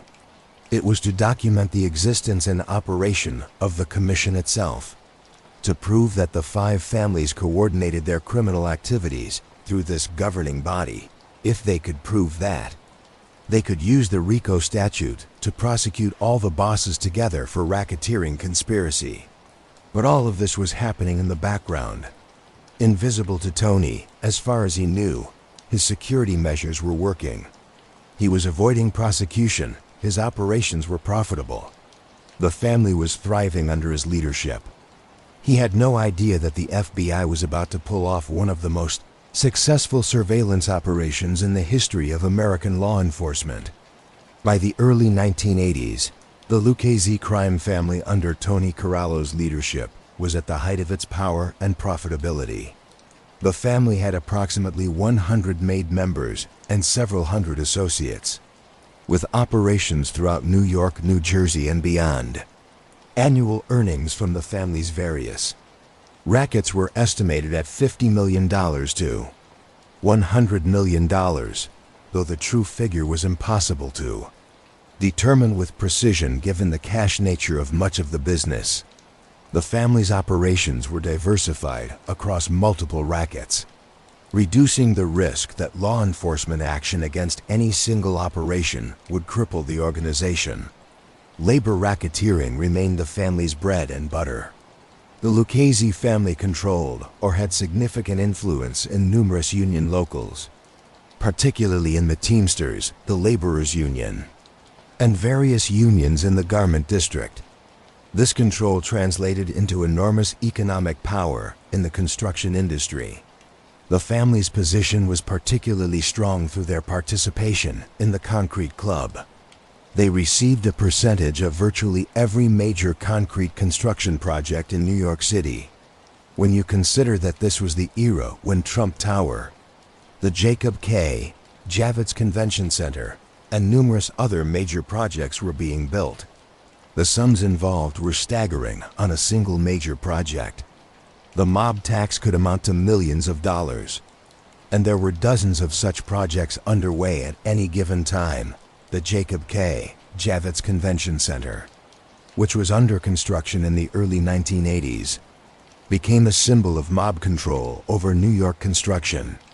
The center was a massive project on Manhattan's West Side, involving enormous amounts of concrete, labor, and money. All 5 families had a piece of it, and Tony Corallo was one of the key figures coordinating the mob's involvement.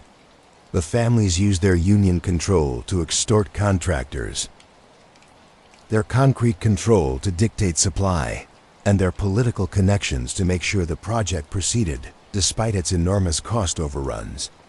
At JFK Airport, the Lucchese family had a significant presence.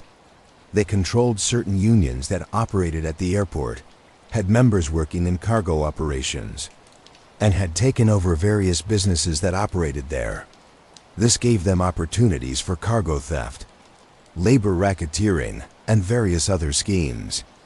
The airport was a major revenue source for the family, generating millions annually in the garment district. Despite the industry's decline as manufacturing moved overseas, the Lucchese family maintained its traditional position of power. They controlled trucking through their influence with the Teamsters, and they had relationships with manufacturers that went back decades. The protection payments from garment manufacturers weren't as lucrative as they had been in the 1950s and 1960s, but they still represented a significant income stream. The family also had extensive loan sharking operations throughout its territory. Loan sharking was a recession-proof business. In good times, people borrowed to expand. In bad times, they borrowed to survive. The family's loan sharks operated in construction, at airports, in the garment district, and in other industries where the family had a presence. The interest rates were extremely high, often several points per week, and collection was ruthless. The combination of steady borrowing and high interest rates made loan sharking extremely profitable. Bookmaking remained another steady earner. The family took bets on sporting events through a network of bookies who operated throughout New York and New Jersey. The operations were structured carefully to protect high-ranking members like Tony from arrest. The actual bookies who took bets were low-level associates who, if arrested, couldn't provide much information about the family's leadership or operations. The family also had moved into the waste management business, which was becoming increasingly lucrative by the 1980s. Organized crime had achieved significant control over waste hauling in New York and New Jersey. Through control of unions and through strategic use of violence and intimidation, the mob had created a cartel that divided up territories and set prices. Waste management companies that refused to play by mob rules found their trucks vandalized, their workers threatened, and their customers stolen. Most companies found it easier to go along, pay the required kickbacks, and accept the territorial arrangements the mob dictated beyond the specific rackets. The Lucchese family had taken over numerous legitimate businesses. Some of these were wholly owned by family members or associates. Others were businesses where the family had a hidden ownership stake or where they exercised control through extortion or corruption. These businesses served multiple purposes. They cleaned money from illegal operations, provided legitimate income that could be reported for tax purposes, created jobs for family members and associates, and gave the family additional power in their various rackets. Tony himself was worth millions, though the exact amount is impossible to determine. He kept much of his wealth in cash, stored in safe deposit boxes or hidden locations. He also had money invested through other people's names in various businesses and real estate. His lifestyle was comfortable but not showy. He lived in a middle-class neighborhood, drove nice but not flashy cars, and avoided the kind of obvious spending that might attract IRS attention. The family's political connections were also extensive, through campaign contributions, bribes, and other forms of corruption. The family had relationships with politicians, judges, and government officials at various levels. These relationships provided advanced warning of investigations, influenced decisions about contracts and permits, and generally helped the family operate with less interference from government. But beneath this impressive structure of power and profit, there were weaknesses that Tony and the other bosses either didn't see or chose to ignore. Law enforcement was adapting, developing new technologies and legal strategies. Informants were becoming more common as the incentives for cooperation increased, and the penalties for loyalty became more severe. And most dangerously, the arrogance of success had made the bosses careless in ways they didn't fully appreciate. The commission meetings continued regularly, with Tony and the other bosses gathering to discuss business and make decisions. These meetings were supposed to be secure. But security is only as good as the weakest link. If one boss was under surveillance, then everyone at a meeting with that boss was potentially exposed. If one location was bugged, then everyone who spoke in that location was potentially on tape. Tony's personal security measures remained strong. He continued his walk talks, his counter-surveillance measures, and his general paranoia about electronic surveillance. But he had convinced himself that his car was safe, and that single lapse in the one place where he felt secure enough to speak freely would prove to be his downfall and the downfall of the entire commission. In retrospect, the early 1980s represented the last moment when the traditional mafia model was still viable. The families were still powerful, still profitable, and still largely free from the kind of prosecutions that would soon devastate their ranks. But the FBI and federal prosecutors were preparing a case that would change everything. The surveillance was already underway, the evidence was being gathered, the trap was being set, and Tony Corallo, the man who had spent his entire career avoiding traps, was about to walk right into one in early 1983.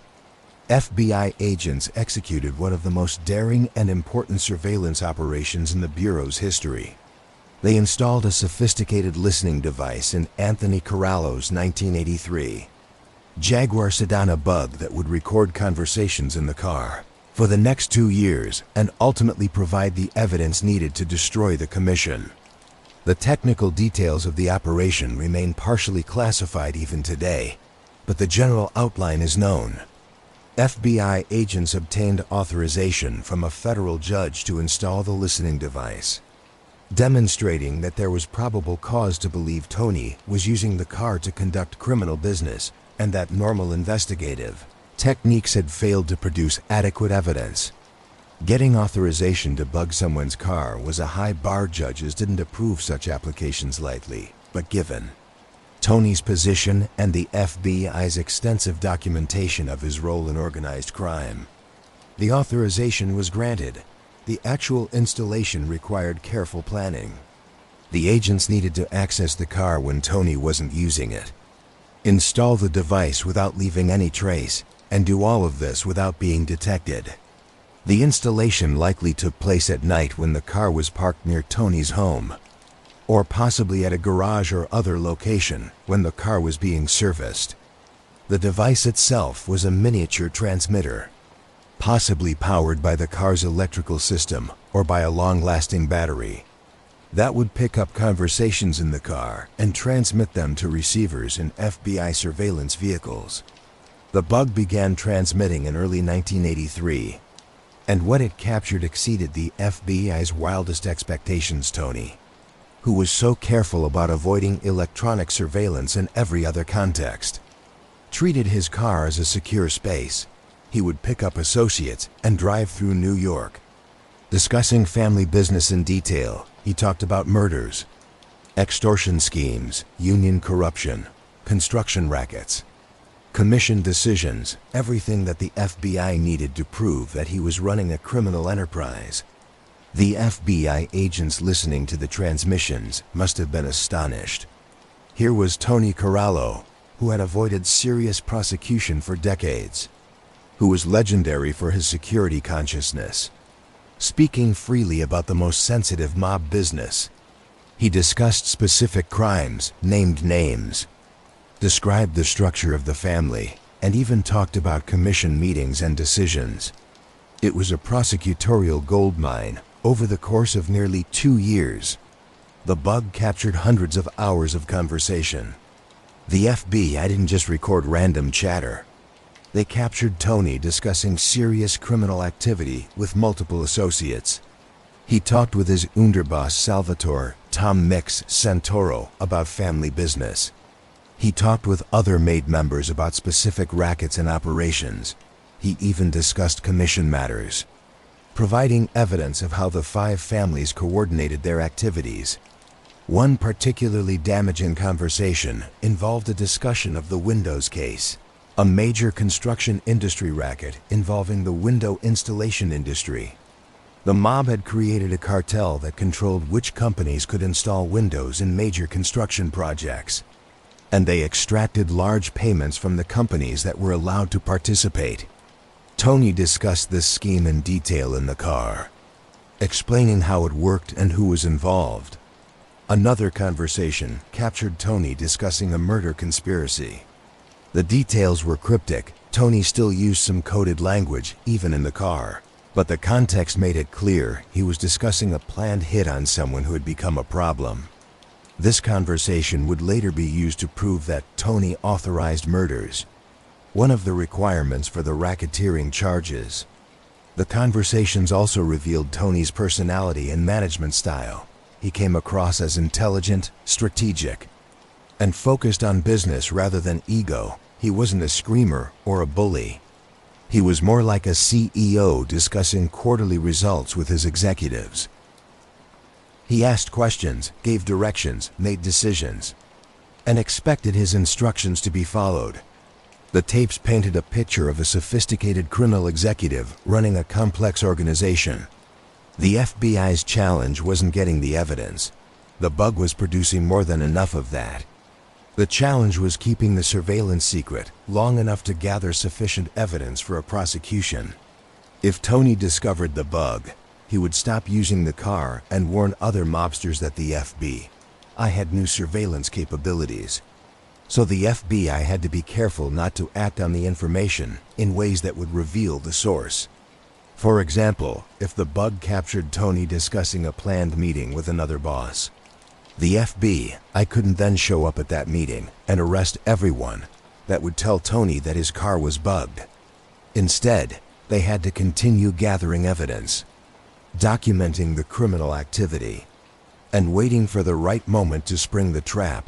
By late 1984, the FBI had more than enough evidence to indict Tony for numerous crimes, but they weren't ready to move yet, because the case they were building wasn't just against Tony Corallo. It was against the entire commission. Prosecutors were using the evidence from Tony's bug, combined with evidence from surveillance of other bosses and testimony from informants, to build a RICO case that would take down all the commission bosses at once. The RICO statute, the Racketeer Influenced and Corrupt Organizations Act, had been passed in 1970, but wasn't extensively used against the mob until the 1980s. RICO made it a federal crime to acquire or maintain an interest in an enterprise through a pattern of racketeering activity. The genius of RICO was that it allowed prosecutors to charge defendants with conspiracy to conduct racketeering activity, and the pattern required only 2 predicate acts from a long list of crimes, including murder, extortion, bribery, and others. For prosecutors trying to take down the mob, RICO was a game changer. Instead of charging individual mobsters with specific crimes, which required proving that specific person committed that specific act, they could charge the entire leadership with conspiracy to conduct racketeering through the organization. All they needed to prove was that the organization existed, that it engaged in racketeering activity, and that the defendants were part of the organization's leadership. The tapes from Tony's car, combined with other evidence, would prove all of that and more. Rudolph Giuliani, the U.S. Attorney for the Southern District of New York, was leading the prosecution. Giuliani had made his name going after organized crime, and he saw the commission case as the crown jewel of his career, a case that would finally break the back of the American Mafia. He assembled a team of experienced prosecutors and worked closely with the FBI to build the strongest possible case. By early 1985, the investigation was winding down. The FBI had gathered enough evidence from Tony's car and from surveillance of the other bosses. They had developed informants who could testify about the commission's operations. They had documented specific crimes and commission meetings. The case was ready. Now they just needed to execute the arrests without giving the targets any warning that might allow them to flee or destroy evidence. The man who had spent his entire life ducking law enforcement, who had earned his nickname through his ability to evade subpoenas and arrests, who had built a reputation as one of the smartest and most cautious mobsters in America, had no idea that the FBI had been listening to his every word for 2 years. Tony Ducks was about to learn that no matter how careful you are, one mistake can destroy everything. While the FBI's bug in Tony Corallo's Jaguar was providing devastating evidence against him and the Lucchese family, it was only one part of a much larger investigation targeting the entire commission. Rudolph Giuliani and his team of federal prosecutors were building what they called the Commission Case, a RICO prosecution that would charge the bosses of all 5 New York families with running a criminal enterprise through the commission. The scope and ambition of the case were unprecedented. Previous mob prosecutions had targeted individual families or specific criminal operations, but this case aimed to prove that the commission itself, the mafia's governing body, was a criminal enterprise and that all the bosses who sat on it were part of a conspiracy to conduct racketeering activity. If successful, it would allow prosecutors to convict all the bosses at once and potentially dismantle the organizational structure that had allowed the mafia to dominate organized crime in New York for decades. The legal strategy was built around the RICO statute, which had been passed by Congress in 1970, but only recently had begun to be used aggressively against organized crime. RICO makes it illegal to acquire or maintain an interest in an enterprise through a pattern of racketeering activity. An enterprise can be any group of individuals associated, in fact, and a pattern of racketeering activity requires at least 2 predicate acts from a list of crimes, including murder, extortion, bribery, obstruction of justice, and others for prosecutors. RICO was perfect for attacking the mob. They didn't have to prove that specific bosses personally committed specific crimes. They just had to prove that the bosses were part of an enterprise, the commission, that engaged in racketeering activity, and that the bosses participated in that enterprise with knowledge of its criminal purposes. The tapes from Tony's car, combined with surveillance of other bosses, testimony from informants, and documentary evidence, could prove all of that. The investigation involved hundreds of FBI agents working for years to gather evidence. In addition to the bug in Tony's Jaguar, the FBI had conducted surveillance on the other commission bosses. They followed Paul Castellano of the Gambino family, photographed him at meetings with other bosses, and documented his lifestyle and associations. They watched Anthony "Fat Tony" Salerno of the Genovese family, though they didn't realize at the time that Vincent the Chin Gigante was actually the real boss and Salerno was a front. They watched Carmine Persico of the Colombo family and Philip Rastelli of the Bonanno family. The FBI also worked to develop informants within the families. This was challenging because the mob's code of omerta, the code of silence, made it extremely risky for MAID members to cooperate with law enforcement. Anyone caught cooperating faced a death sentence, often preceded by torture. But the potential benefits of cooperation were increasing. Congress had passed laws allowing prosecutors to offer substantial sentence reductions to cooperating witnesses, and the Witness Protection Program could provide new identities and relocation for informants and their families. By the mid-1980s, several significant mob figures had decided to cooperate, while the most famous mob informant, Salvatore "Sammy the Bull" Gravano, wouldn't flip until later. There were others who provided crucial information about how the commission operated, what it decided, and who the key players were. These informants couldn't provide direct testimony about specific crimes. They hadn't been present when Tony Corallo ordered hits or discussed extortion schemes, but they could explain the structure of the mafia, how the commission functioned, and provide context for the evidence gathered through surveillance. Prosecutors also gathered documentary evidence. They subpoenaed business records, union records, financial records, anything that might provide paper support for the criminal activity they were alleging. They built timelines showing when commission meetings occurred and who attended. They documented the construction projects where the concrete club operated and calculated the amounts extorted from contractors. They created charts showing the structure of each family and the commission itself. One major challenge was proving that the commission actually existed and that it functioned as the prosecution alleged. The Mafia didn't keep minutes of commission meetings or organizational charts showing who was in charge. Everything was intentionally informal and unrecorded.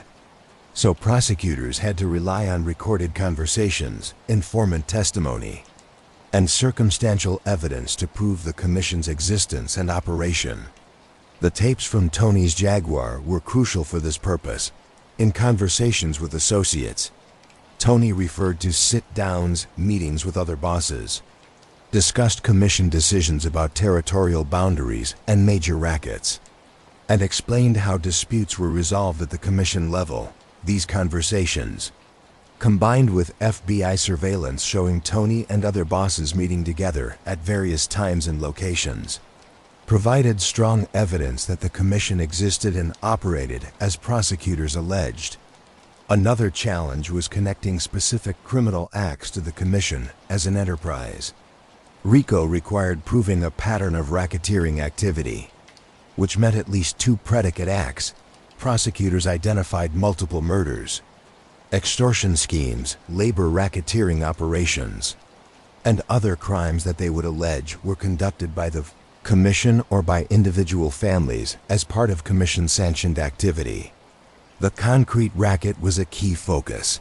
Prosecutors documented how the mob had created a cartel controlling the concrete industry, how contractors were forced to pay a mob tax on major projects, and how the commission coordinated this operation across all 5 families. They showed that the mob tax was enforced through threats of labor problems, denied concrete deliveries, and violence against contractors who refused to pay. They also focused on murders of mob members that required commission approval. Under Mafia rules, killing a made member of another family required commission permission. Prosecutors identified several such murders and worked to prove that the commission had authorized them, making all commission members complicit in murder conspiracy. By late 1984, Giuliani and his team were confident they had a strong case. They had tape recordings of Tony Corallo discussing criminal activity. They had surveillance evidence showing commission meetings. They had informant testimony explaining how the commission operated. They had documentary evidence of extortion and other crimes. They had everything they needed to indict the bosses and prove their case at trial. The prosecutors made the strategic decision to indict the bosses all at once in a single massive case, rather than bringing separate cases against each family. This approach had several advantages. It would dramatically demonstrate the reach and coordination of mob activity. It would prevent the families from continuing to operate while individual bosses were on trial. If all the bosses were in custody at once, the families would be leaderless, and it would maximize the public impact and send a message that the government was serious about destroying organized crime.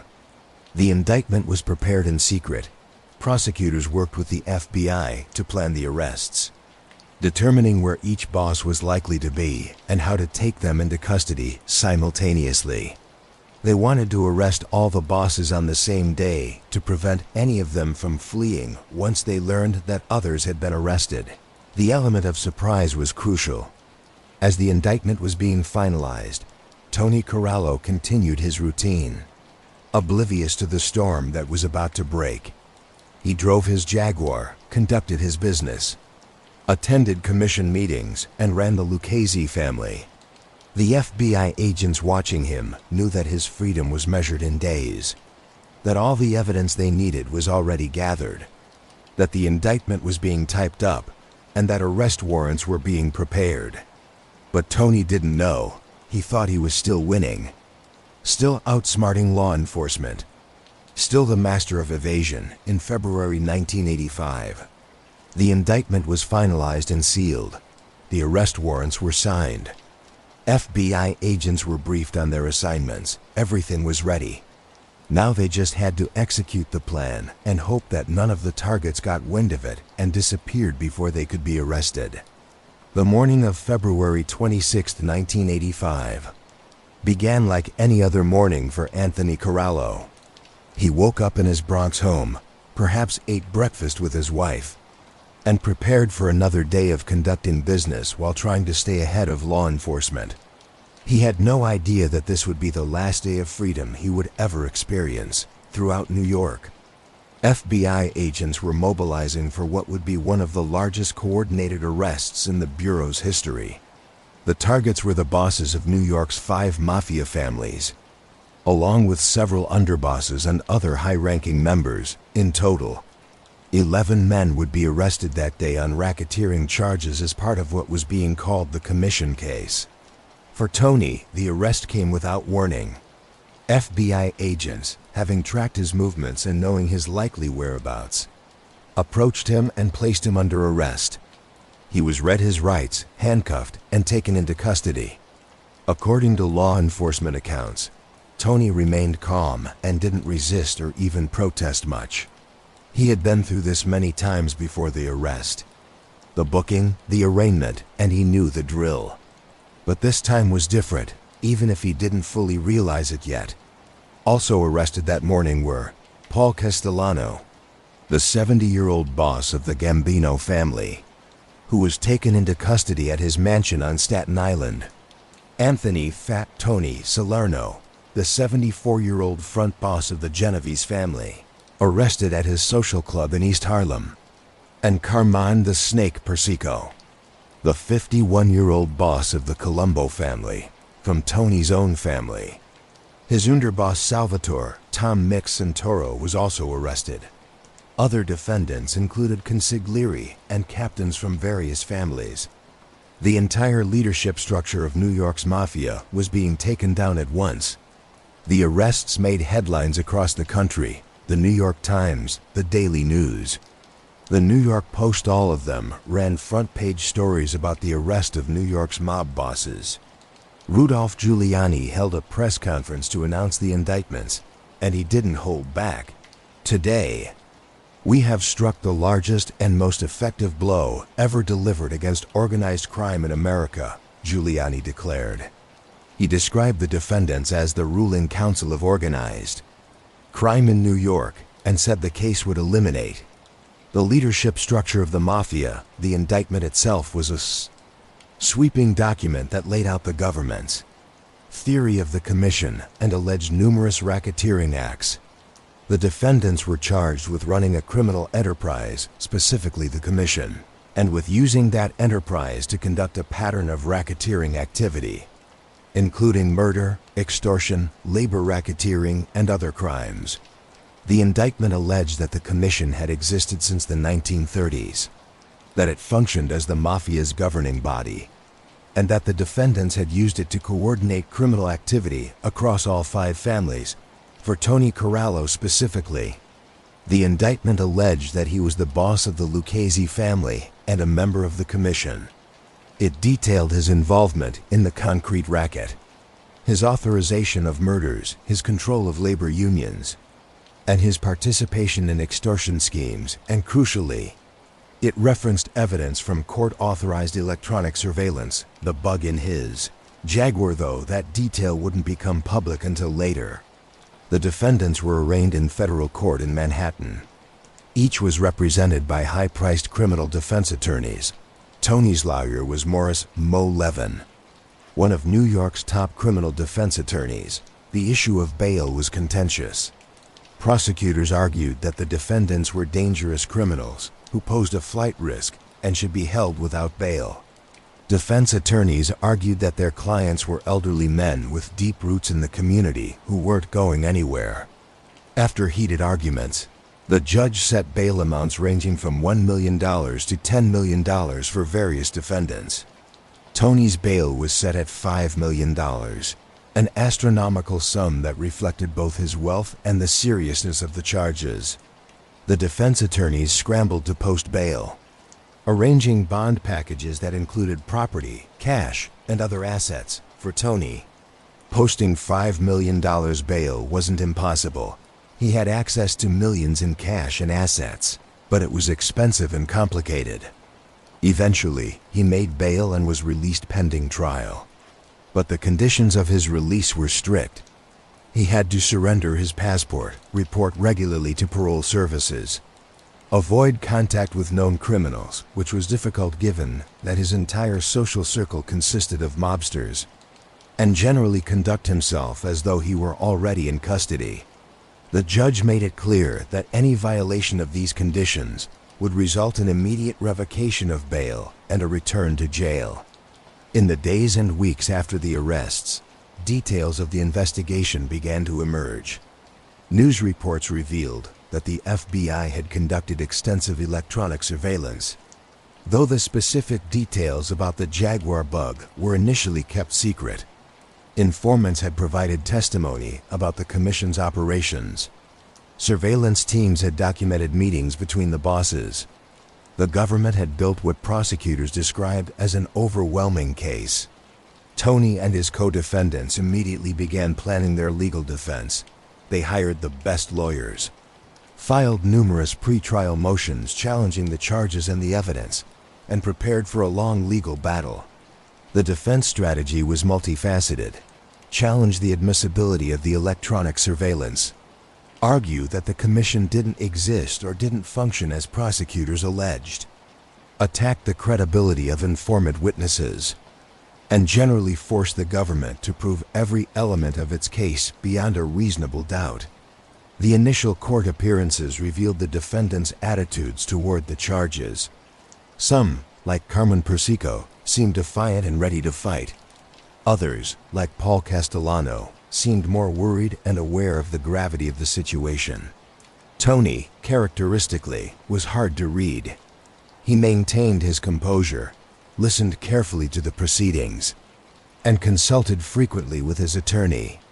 He had been through legal battles before and knew that the trial was where the real fight would take place. But there was something different about this case that even Tony must have recognized. The scope of the charges, the level of attention from the media and from law enforcement, the involvement of the U.S. attorney personally, the coordination across all 5 families. This wasn't like his previous arrests. This was the government throwing everything it had at the mob's leadership, betting that it could decapitate the organization in one massive prosecution. And hanging over everything was the question of what evidence the government actually had. The prosecutors were confident, overly confident. The defense attorneys thought, which suggested they had strong evidence. But until the discovery process played out and the defense could review the prosecution's case, they wouldn't know exactly what they were up against. For Tony Corallo, out on bail but facing the most serious charges of his life, the situation was precarious. He was 72 years old. If convicted, he faced the possibility of spending the rest of his life in prison. His empire, built over decades of careful work, was under attack.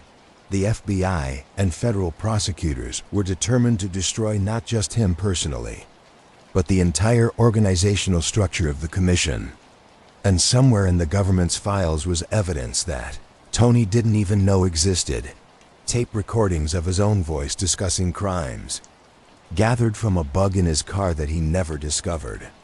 The trial was set for late 1985 or early 1986, giving both sides time to prepare. But in the meantime, another dramatic event would shake the mob world and indirectly affect the Commission case. In December 1985, Paul Castellano would be gunned down outside Sparks Steakhouse in Manhattan, killed on the orders of John Gotti, who would take over the Gambino family. This murder would demonstrate the chaos and violence that the Commission case was bringing to the mob world, as ambitious subordinates saw opportunity in the power vacuum created by the indictments. But for Tony, sitting at home on bail, consulting with his lawyers and trying to prepare a defense, Castellano's murder was just another reminder of how dangerous and unstable the mob world had become. The rules that had governed the mafia for decades, the rules that the Commission had established and enforced, were breaking down. And Tony himself was about to face the greatest test of his life, a trial where his own words, captured by technology he had trusted, would be used to convict him. The trial of United States v. Salerno et al. The commission case began in September 1986 in the federal courthouse in Lower Manhattan. Judge Richard Owen presided over what would become one of the most significant organized crime trials in American history. The courtroom was packed with reporters, spectators, and law enforcement officials. Eager to see the government's case against the mafia's leadership, the defendants sat at the defense table, each with their own attorney. Anthony "Fat Tony" Salerno, representing the Genovese family. Anthony "Tony Ducks" Corallo, Lucchese. Carmen the "Snake" Persico, Colombo. Gary Lang Langella, Colombo Underboss. Ralph Scopo, Colombo soldier and concrete workers union official. And several others. Missing was Paul Castellano, who had been murdered in December 1985, and Philip Rostelli of the Bonanno family, who was severed from the case and tried separately due to health issues. The prosecution team, led by Assistant U.S.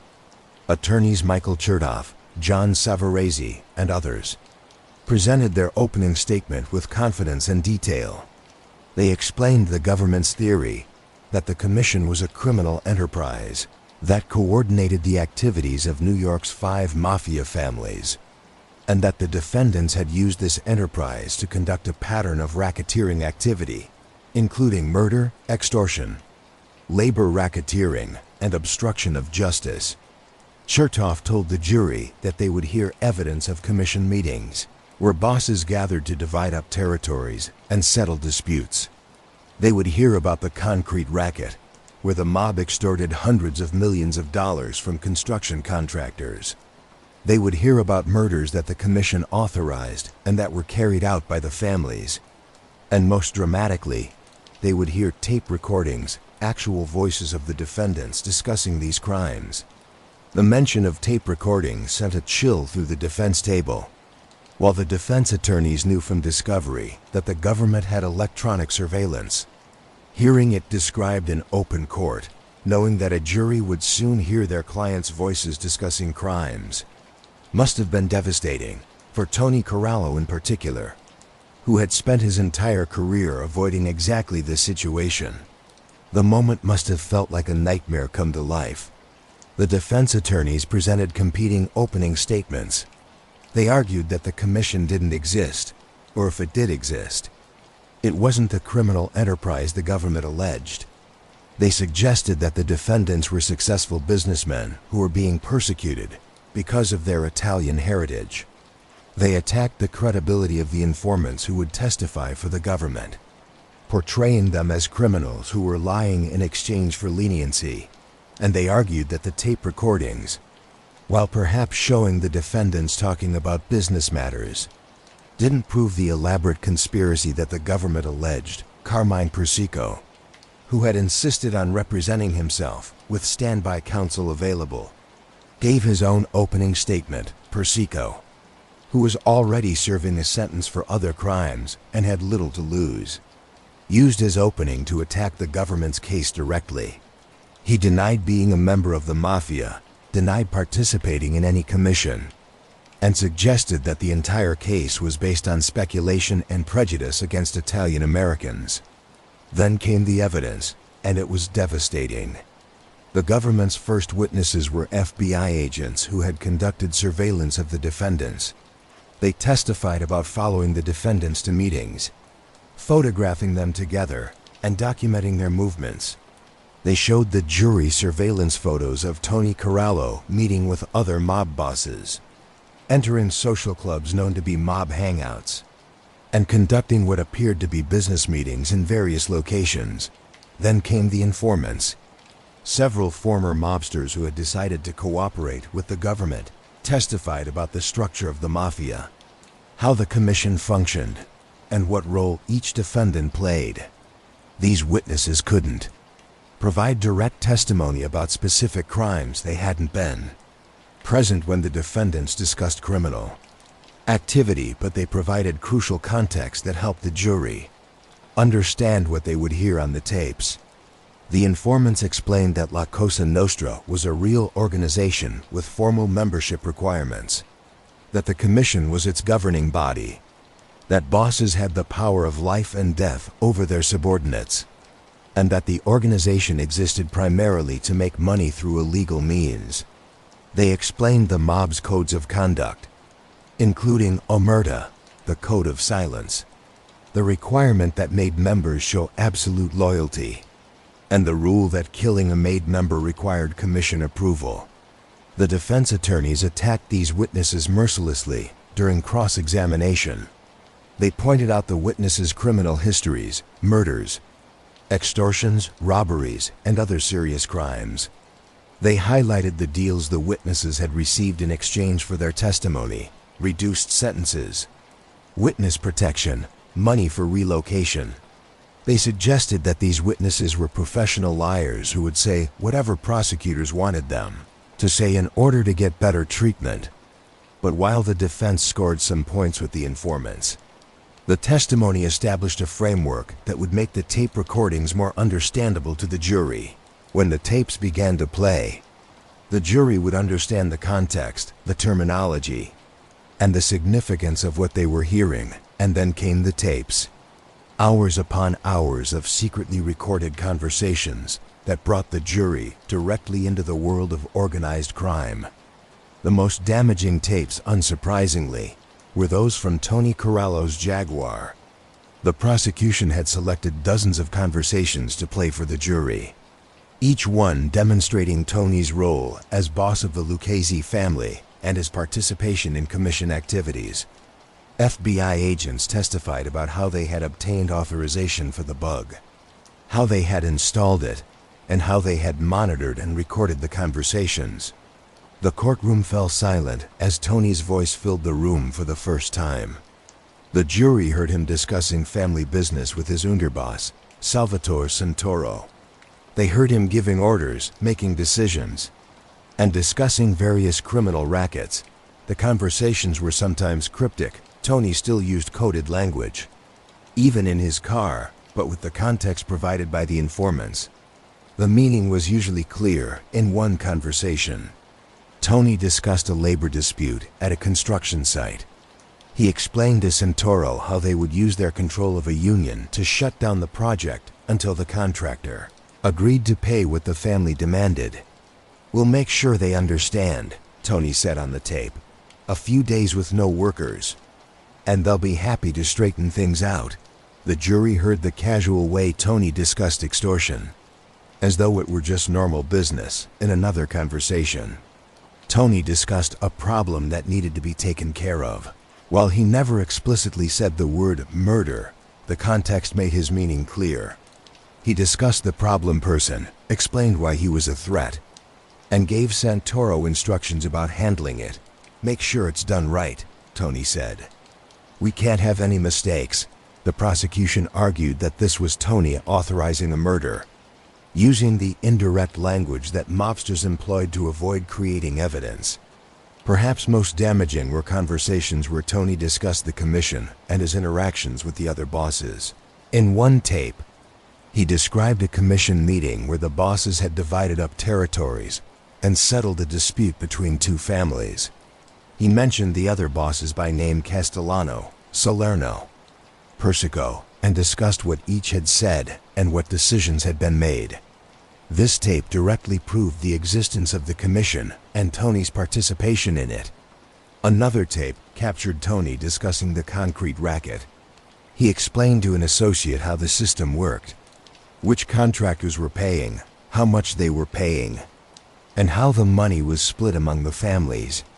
He mentioned specific construction projects and specific amounts of money. "They're paying 2 points on a $50 million job," Tony said on one tape. "That's $1 million, and we get our share." The prosecution argued that this proved the concrete conspiracy that was one of the central allegations in the indictment. As the tapes played, Tony sat at the defense table, his face impassive. He had to listen to his own voice discussing crimes, knowing that the jury was hearing it too.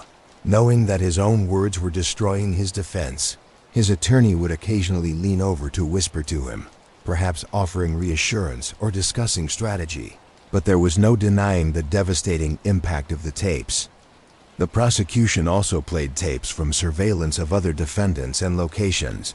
They had recordings from bugs in social clubs, from wiretaps on phone lines, and from other sources. While the Jaguar tapes were the most dramatic, this additional evidence helped prove the broader conspiracy and the involvement of all the defendants. The prosecution also presented evidence about specific crimes that the defendants had allegedly committed or authorized. They brought forward victims of extortion who testified about being forced to pay protection money. They presented evidence about murders, including testimony from medical examiners about cause of death and from investigators about who they believed was responsible. They showed documentary evidence of payments made by contractors to mob-controlled companies, demonstrating the flow of money from the extortion schemes. The trial went on for weeks, with the prosecution methodically building its case. Each day brought new evidence, new testimony, new tapes. The cumulative effect was overwhelming. Even the defense attorneys, experienced as they were, seemed to struggle with the sheer volume and quality of the evidence against their clients. When the prosecution rested its case, the defense faced a difficult decision. Should they put on a defense, calling witnesses and perhaps even having the defendants testify? Or should they simply argue that the prosecution hadn't met its burden of proof? The defense called a few witnesses, primarily expert witnesses who testified about technical aspects of the electronic surveillance or about the reliability of informant testimony. But they didn't call the defendants to testify, and they didn't present an alternative narrative that contradicted the prosecution's theory. The reality was that there wasn't much they could do. The tapes were authentic. They were their clients' own voices.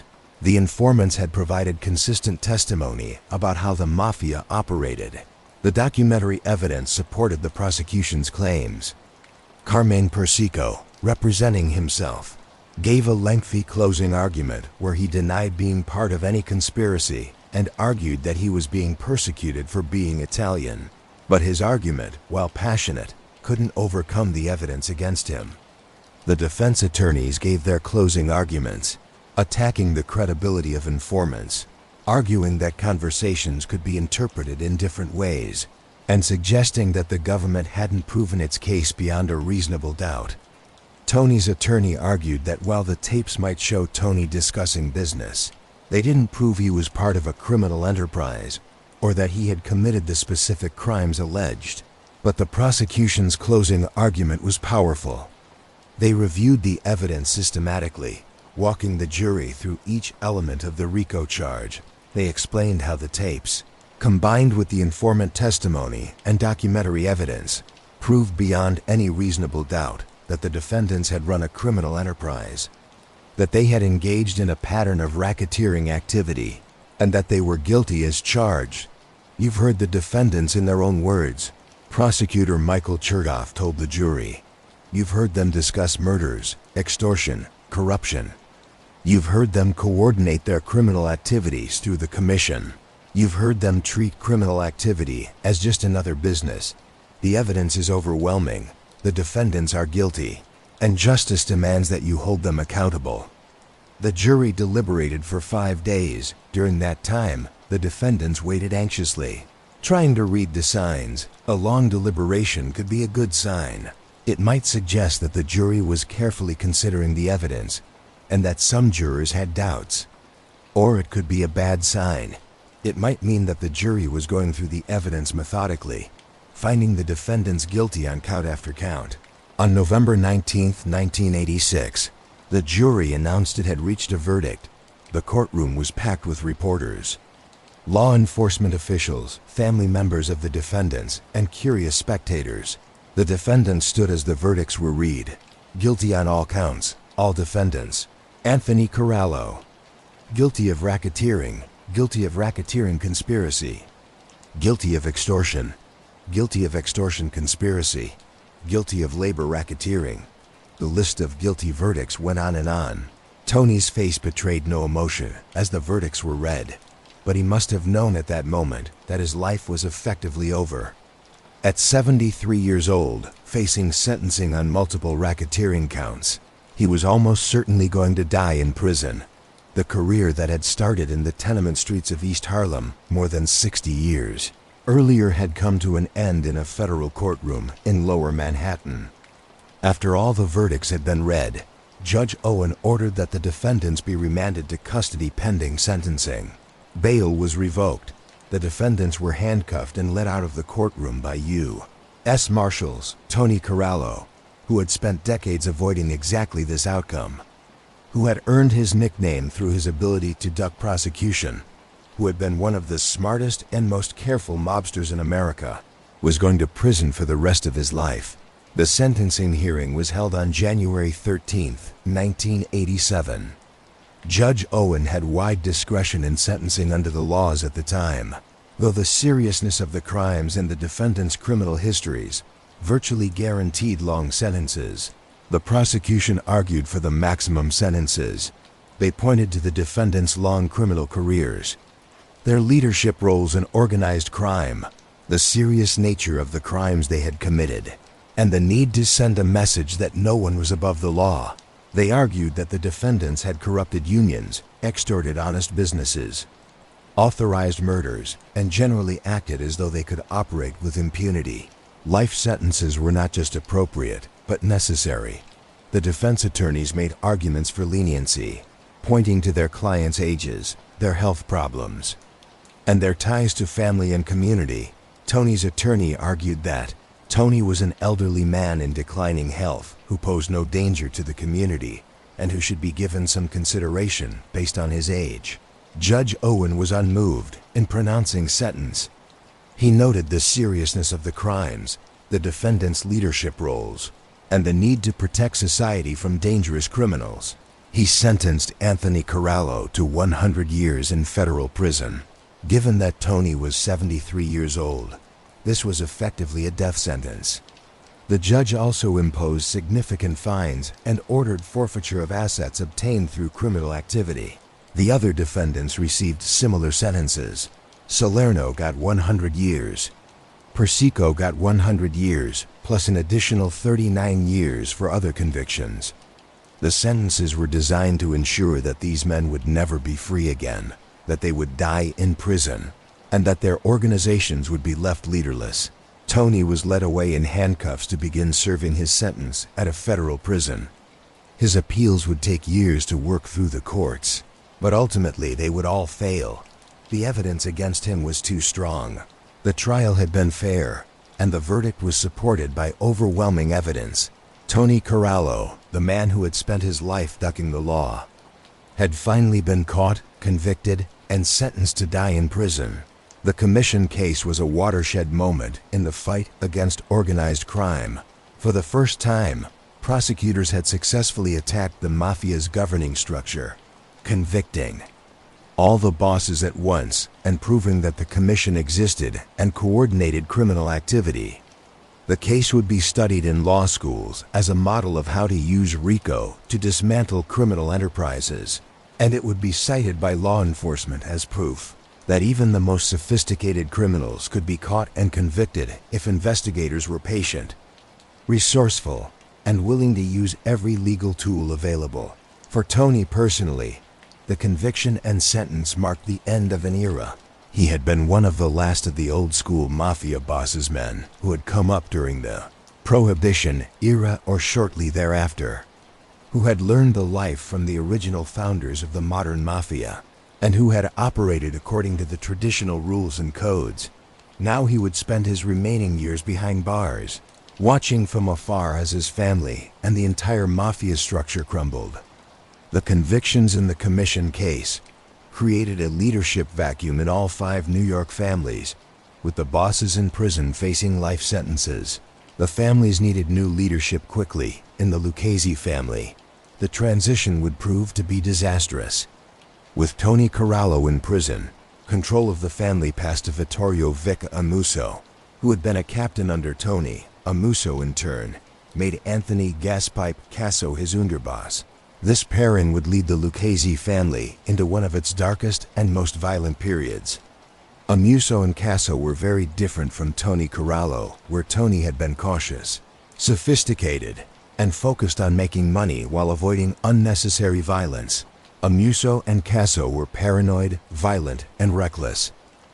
They believed that the commission convictions had happened because of informants within the families, and they were determined to root out anyone they suspected of cooperating with law enforcement. What followed was a bloodbath. Amuso and Casso ordered the murders of numerous Lucchese family members and associates who they suspected of being informants.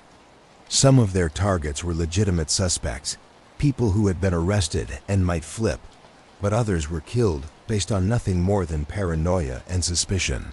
The body count mounted quickly, and the violence drew intense law enforcement attention to the family, making matters worse. Amuso and Casso were themselves committing crimes that created even more legal problems for the family. They were involved in the Windows case, a major construction industry racket that the government was investigating. They were also involved in narcotics trafficking, which had always been controversial within the mafia because of the severe penalties it brought. Tony, sitting in federal prison, tried to exercise some control over the family through messages passed by visitors and attorneys, but his ability to influence events was limited. He couldn't conduct sit-downs with the other families, couldn't resolve disputes personally, and couldn't restrain Amuso and Casso's violent impulses. The family he had led with relative stability for over a decade was descending into chaos. The violence and recklessness of the Amuso-Casso regime had predictable consequences. Law enforcement focused intensely on the Lucchese family, and several major investigations were underway. The Windows case, which involved extortion in the window installation industry, would ultimately lead to indictments of Amuso, Casso, and others. Other investigations targeted the family's labor racketeering, narcotics trafficking, and murders. The pressure proved too much for some family members. Several decided to cooperate with the government, providing testimony about the family's activities and about specific crimes.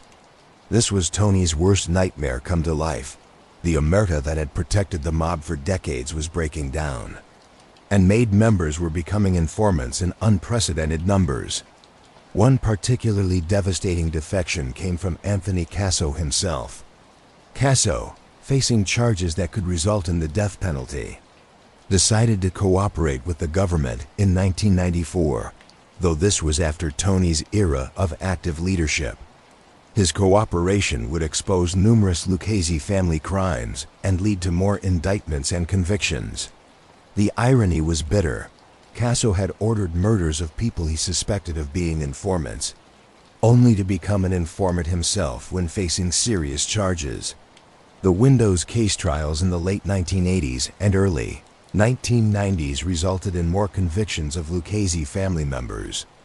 The prosecutors used the same playbook that had worked in the commission case: RICO charges, electronic surveillance, informant testimony, and documentary evidence. Vic Amuso was convicted and sentenced to life in prison.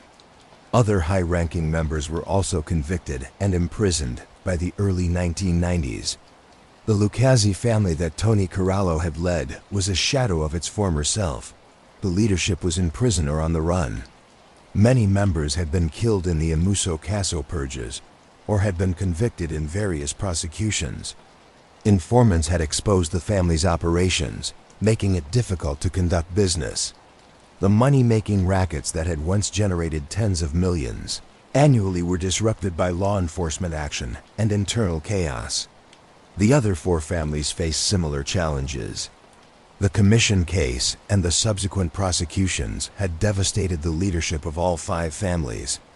The Gambino family, after Paul Castellano's murder, had been taken over by John Gotti, who would himself be convicted and imprisoned. The Genovese family continued under Vincent Giganti's leadership, but even the Chin would eventually be convicted. The Colombo family descended into a bloody internal war that left numerous members dead or imprisoned.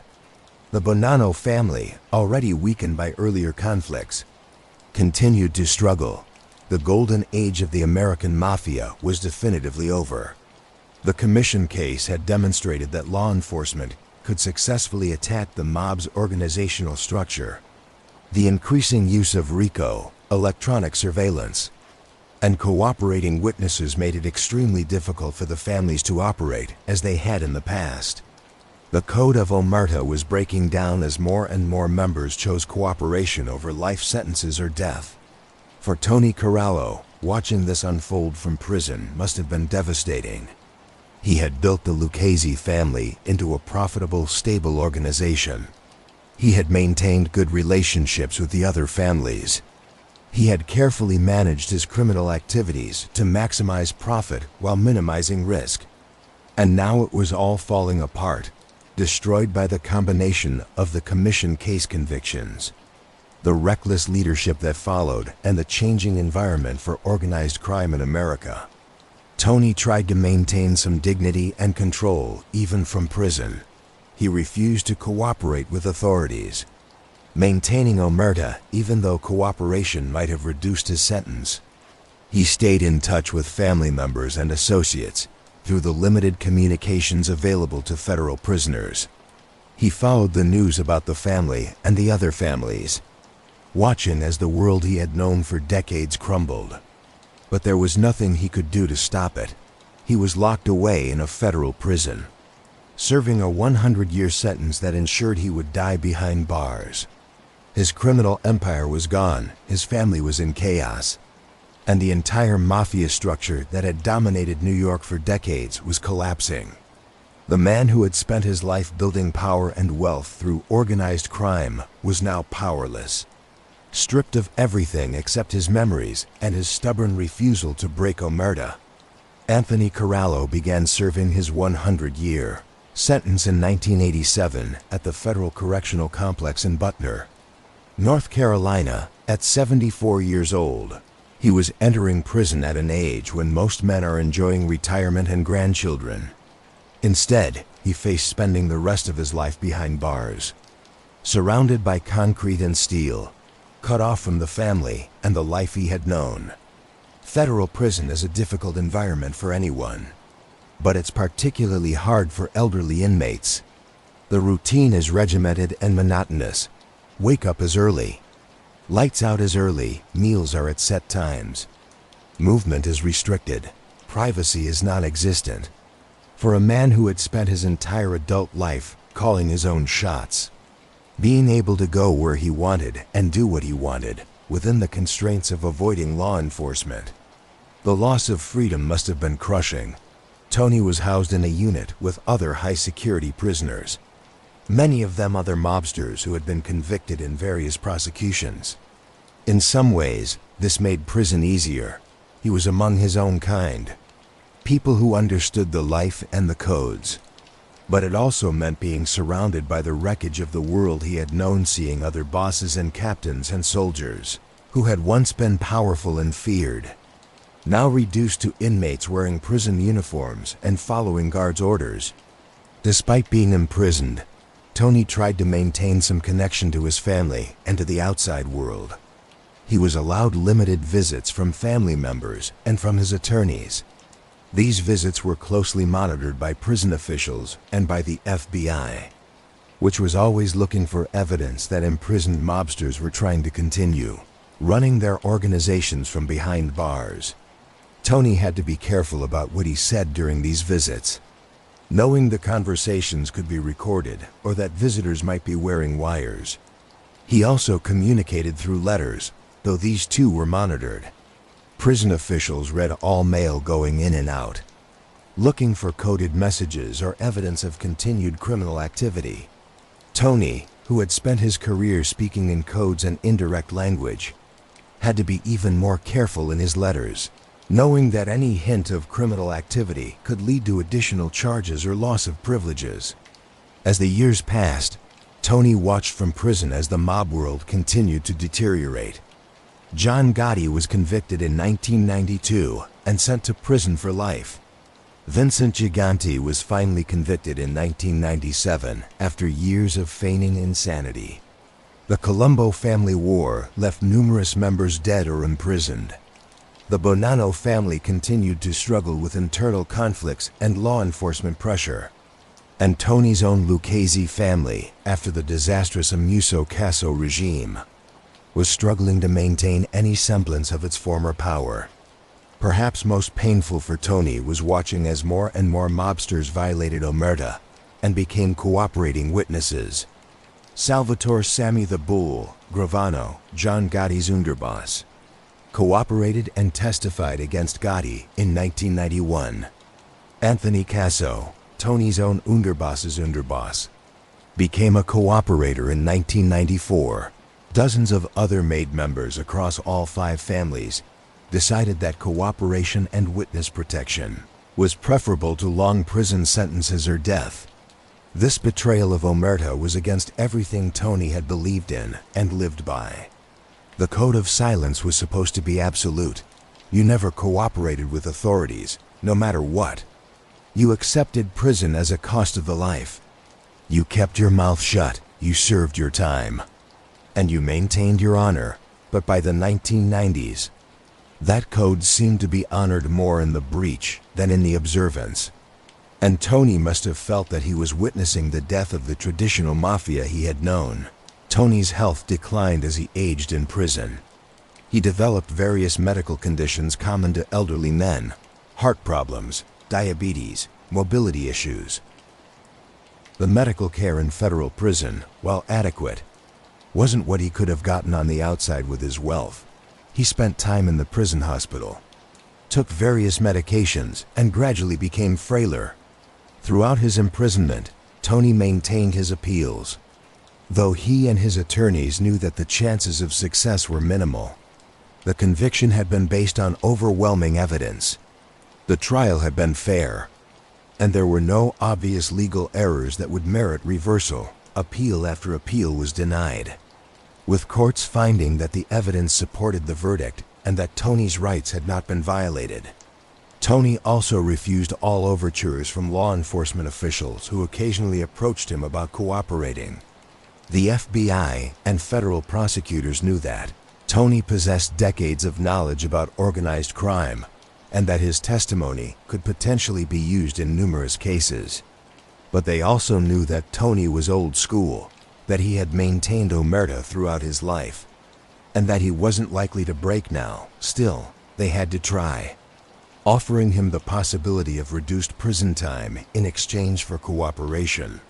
Tony always refused, whether this was out of genuine belief in omerta, fear of retaliation against his family, or simply stubborn pride. He would never break the code. He would serve his full sentence, or as much of it as he could before death, without cooperating. In some ways, this made him one of the last of a dying breed, a mobster who maintained the old codes, even when doing so meant dying in prison. As the 1990s progressed, Tony's health continued to deteriorate. He was now in his 80s, had been in prison for over a decade, and was suffering from multiple medical conditions. He spent increasing amounts of time in the prison hospital, and it became clear to everyone, Tony included, that he would not live to see freedom again.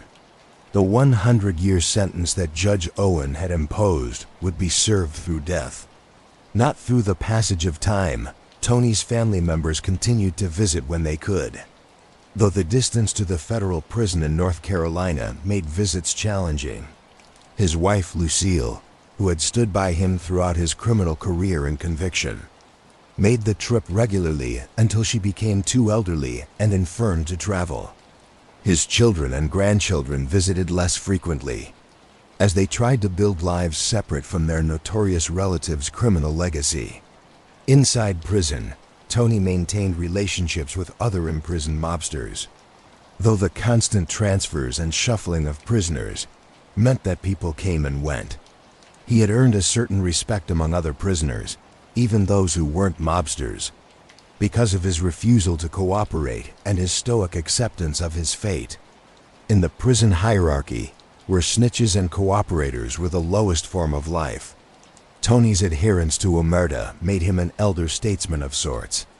But respect from fellow prisoners couldn't change the fundamental reality of Tony's situation.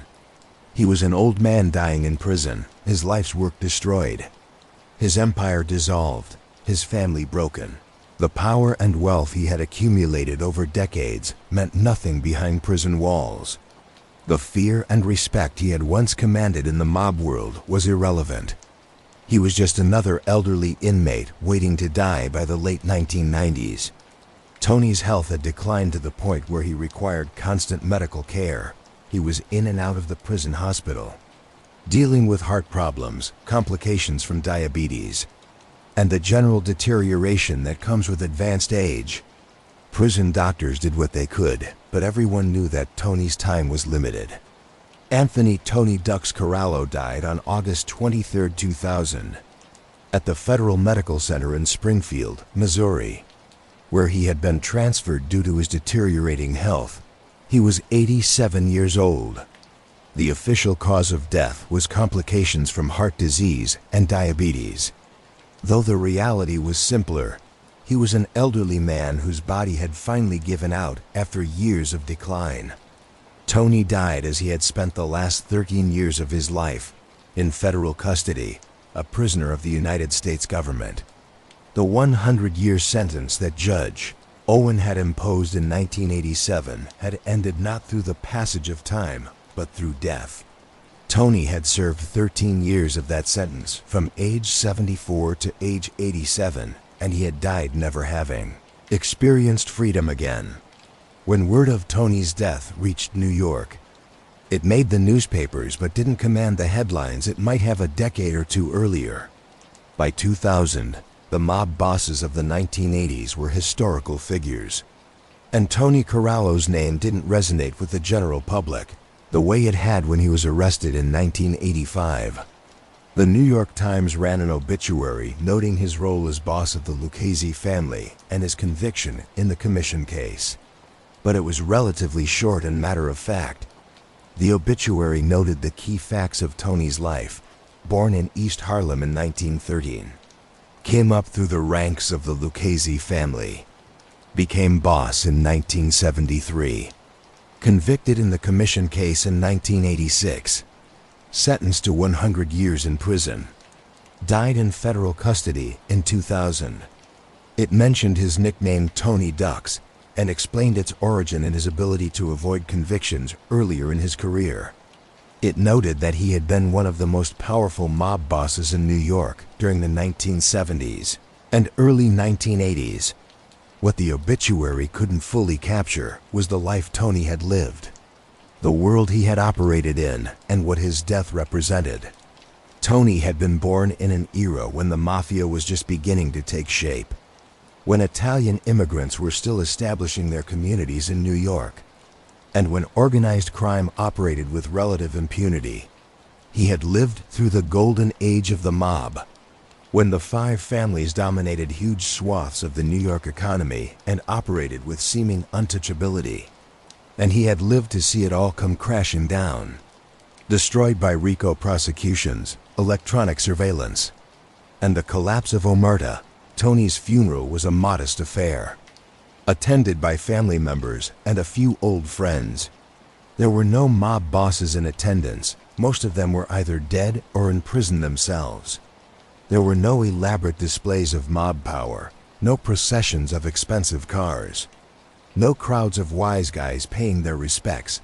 The FBI attended, of course, photographing everyone who showed up and running the license plates of the cars. But they needn't have bothered. The mob world that Tony had known was gone, and his funeral was a final reminder of that fact. Tony was buried in a cemetery in New York, his gravestone bearing only his name and dates of birth and death. There was no mention of his role in organized crime, no reference to his nickname, nothing to indicate that the man buried there had once been one of the most powerful mobsters in America. In death, as in life during his later years, Tony was trying to maintain a low profile. Tony's wife, Lucille, who had stood by him throughout his criminal career, conviction and imprisonment, survived him by several years. She never spoke publicly about her husband's criminal activities or about the trial and conviction. Whatever she knew or suspected about Tony's life in the mob, she kept to herself, maintaining her own version of omerta until her death. Tony's children and grandchildren were left to grapple with the complicated legacy of having a mob boss as a father and grandfather. Some had tried to distance themselves from Tony's criminal life, building legitimate careers and avoiding any connection to organized crime. Others maintained relationships with people in the mob world, though by 2000 that world was so diminished that such connections meant little. All of them had to live with the knowledge that their grandfather had been a major criminal, that he had authorized murders and extortion, and that he had died in federal prison in the mob world. Tony's death was noted, but not mourned in any public way. He had been away for 13 years, and the mob had moved on without him. The Lucchese family continued to exist, though in a much diminished form. New bosses had come and gone. New generations of mobsters had made their bones and taken their oaths. The world Tony had known, the world of the commission, of the concrete racket, of sit-downs between bosses, was history. Law enforcement officials took note of Tony's death in the way they always did when a major mob figure passed. The FBI updated their files, noted that a target of long-standing investigations was now deceased, and moved on to current targets. Prosecutors who had worked on the commission case and who were still active reflected on the significance of the case and Tony's role in it. But there was no celebration, no sense of triumph. Tony had died in prison after serving 13 years of a 100-year sentence, which was the outcome that the justice system intended. But there was nothing particularly satisfying about an 87-year-old man dying of natural causes after years of declining health. Tony's death received more attention in mob circles and among those who study organized crime than it did in the general public. Mob historians noted the passing of one of the last major bosses from the Golden Age. Authors writing about the Mafia included Tony's death in their accounts of how the commission case had destroyed the mob's leadership. Documentaries about organized crime mentioned Tony's passing as one more marker of the end of an era. But perhaps the most significant aspect of Tony's death was what it represented: the final end of a life that had spanned nearly the entire history of the modern American Mafia. Tony had been born when the Mafia was still being organized, when bosses like Lucky Luciano were creating the structure that would govern organized crime for decades. He had come of age during Prohibition, when the mob made its first huge fortunes. He had risen through the ranks during the post-war boom years. He had become a boss during the mob's peak period of power and wealth. And he had lived to see it all destroyed by law enforcement's evolving tactics and by the mob's own internal decay. In Tony's death, there was a certain symmetry. He had spent his life trying to avoid exactly the fate that ultimately befell him: arrest, conviction, and imprisonment. He had earned his nickname Tony Ducks through his ability to evade law enforcement for decades. But in the end, the law had caught up with him, not through any brilliant piece of detective work or informant testimony, but through a bug planted in his car, a piece of technology that allowed the FBI to hear Tony's own words convicting him. Tony died as he had lived in his later years, uncooperative, maintaining omerta, refusing to give law enforcement the satisfaction of his cooperation. There was honor in that, by the twisted codes of the mob world. But there was also futility. His refusal to cooperate hadn't saved the mob or protected his friends. It had simply meant that he spent his final years in prison rather than in witness protection. Whether that trade-off was worth it is a question that only Tony could have answered. And he took that answer to his grave. The legacy of Anthony "Tony Ducks" Corallo is complicated, wrapped up with the larger story of the American Mafia's rise and fall. He was, by any measure, a successful criminal. He made millions of dollars, wielded enormous power, and avoided serious consequences for most of his life. But he was also a man who ultimately died in prison, his empire destroyed, his family broken. His life's work reduced to case files and criminal history. Tony represented a particular era and approach to organized crime. He was old school mafia in the best, from the mob's perspective sense of that term, sophisticated, strategic, focused on making money rather than making headlines. He understood that the real art of being a successful gangster wasn't about being the toughest or the most feared, but about being smart enough to earn while avoiding prosecution for most of his career. He succeeded at this better than almost anyone else in the mob world. The commission case, and Tony's conviction as part of it, represented a turning point in the history of American organized crime. Before the commission case, the prevailing assumption was that mob bosses were essentially untouchable. Sure, individual members got arrested and convicted, but the bosses, especially sophisticated bosses like Tony, seemed to operate beyond the reach of the law. They had lawyers, they had corrupt officials, they had counter-surveillance, and they had the Code of Omerta. How do you prosecute someone who is that careful and that protected? The commission case answered that question. You use RICO to attack the entire organization. You develop electronic surveillance technology that can penetrate even careful criminals' defenses. And you wait for them to make a mistake. Tony's mistake was believing that his car was a safe space. And that one mistake was enough to unravel decades of careful work. The impact of the commission case on organized crime in America cannot be overstated. It demonstrated to law enforcement that mob bosses could be successfully prosecuted, that RICO was a powerful tool for dismantling criminal organizations, and that even the most sophisticated criminals would eventually make mistakes that could be exploited. It also demonstrated to mobsters that the old ways of operating, the assumption that bosses were protected, that Omerta would hold, that electronic surveillance could be avoided, were no longer viable. In the years after the commission case, RICO prosecutions became the standard approach for attacking organized crime. Prosecutors used the model established in the commission case to bring down mob families in cities across America. Electronic surveillance became increasingly sophisticated, with bugs that could be hidden almost anywhere and that could capture clear audio in almost any conditions.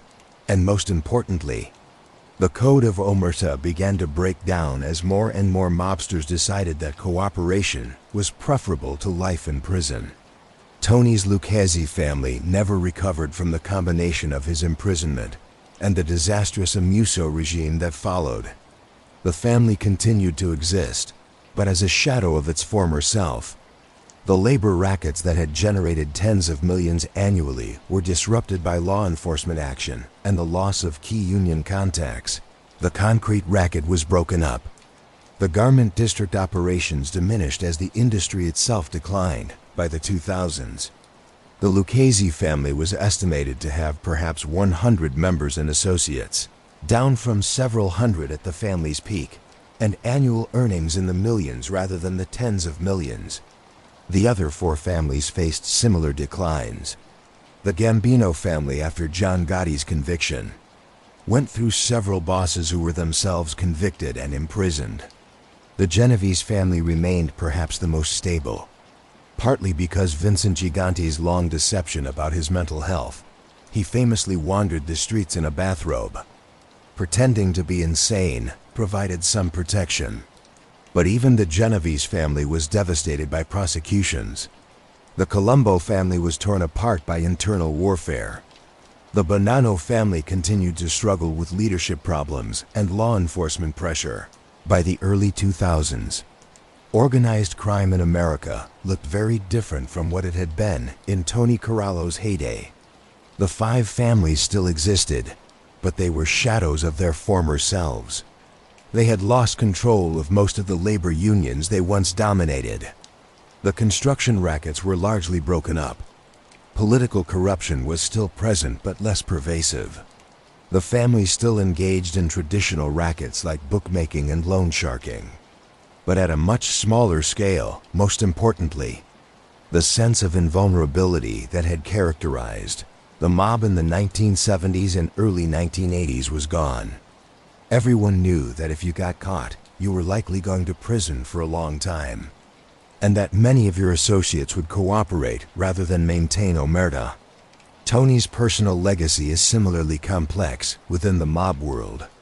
He is remembered as one of the smartest bosses, a man who understood the life and played the game better than most. His nickname, Tony Ducks, remains famous in mob lore as a testament to his skill at avoiding prosecution. His caution and sophistication are held up as examples of how a boss should operate. But his downfall, caught by a bug in his car, convicted on the basis of his own words, is also remembered as a cautionary tale about how even the most careful criminals can be caught. In law enforcement circles, Tony is remembered as a major target who was finally brought down by the commission case. FBI agents who worked on surveillance of Tony speak of him with a kind of grudging professional respect. He made their jobs extremely difficult, and catching him required years of patient work and a significant technological advantage. Prosecutors remember him as one of the key defendants in the most significant organized crime case ever prosecuted. His conviction vindicated the decision to use RICO aggressively against mob leadership. For the general public, Tony Corallo is largely forgotten.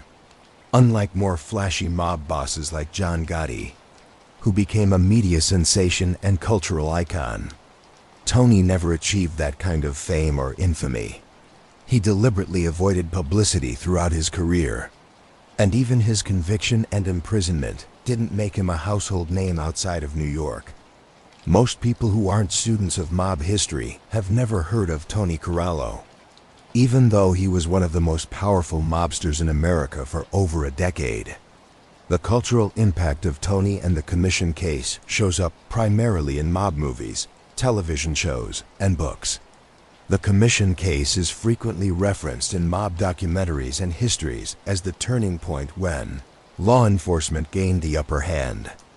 Tony himself has been portrayed or referenced in various mob-related media, though usually as a minor character rather than the central focus.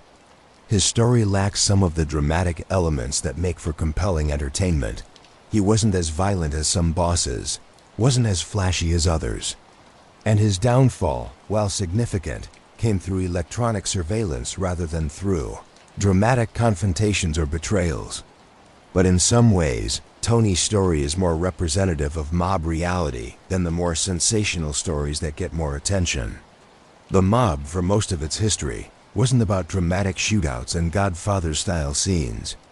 It was about labor racketeering, construction kickbacks, loan sharking, bookmaking, mundane crimes that generated steady income with relatively low risk.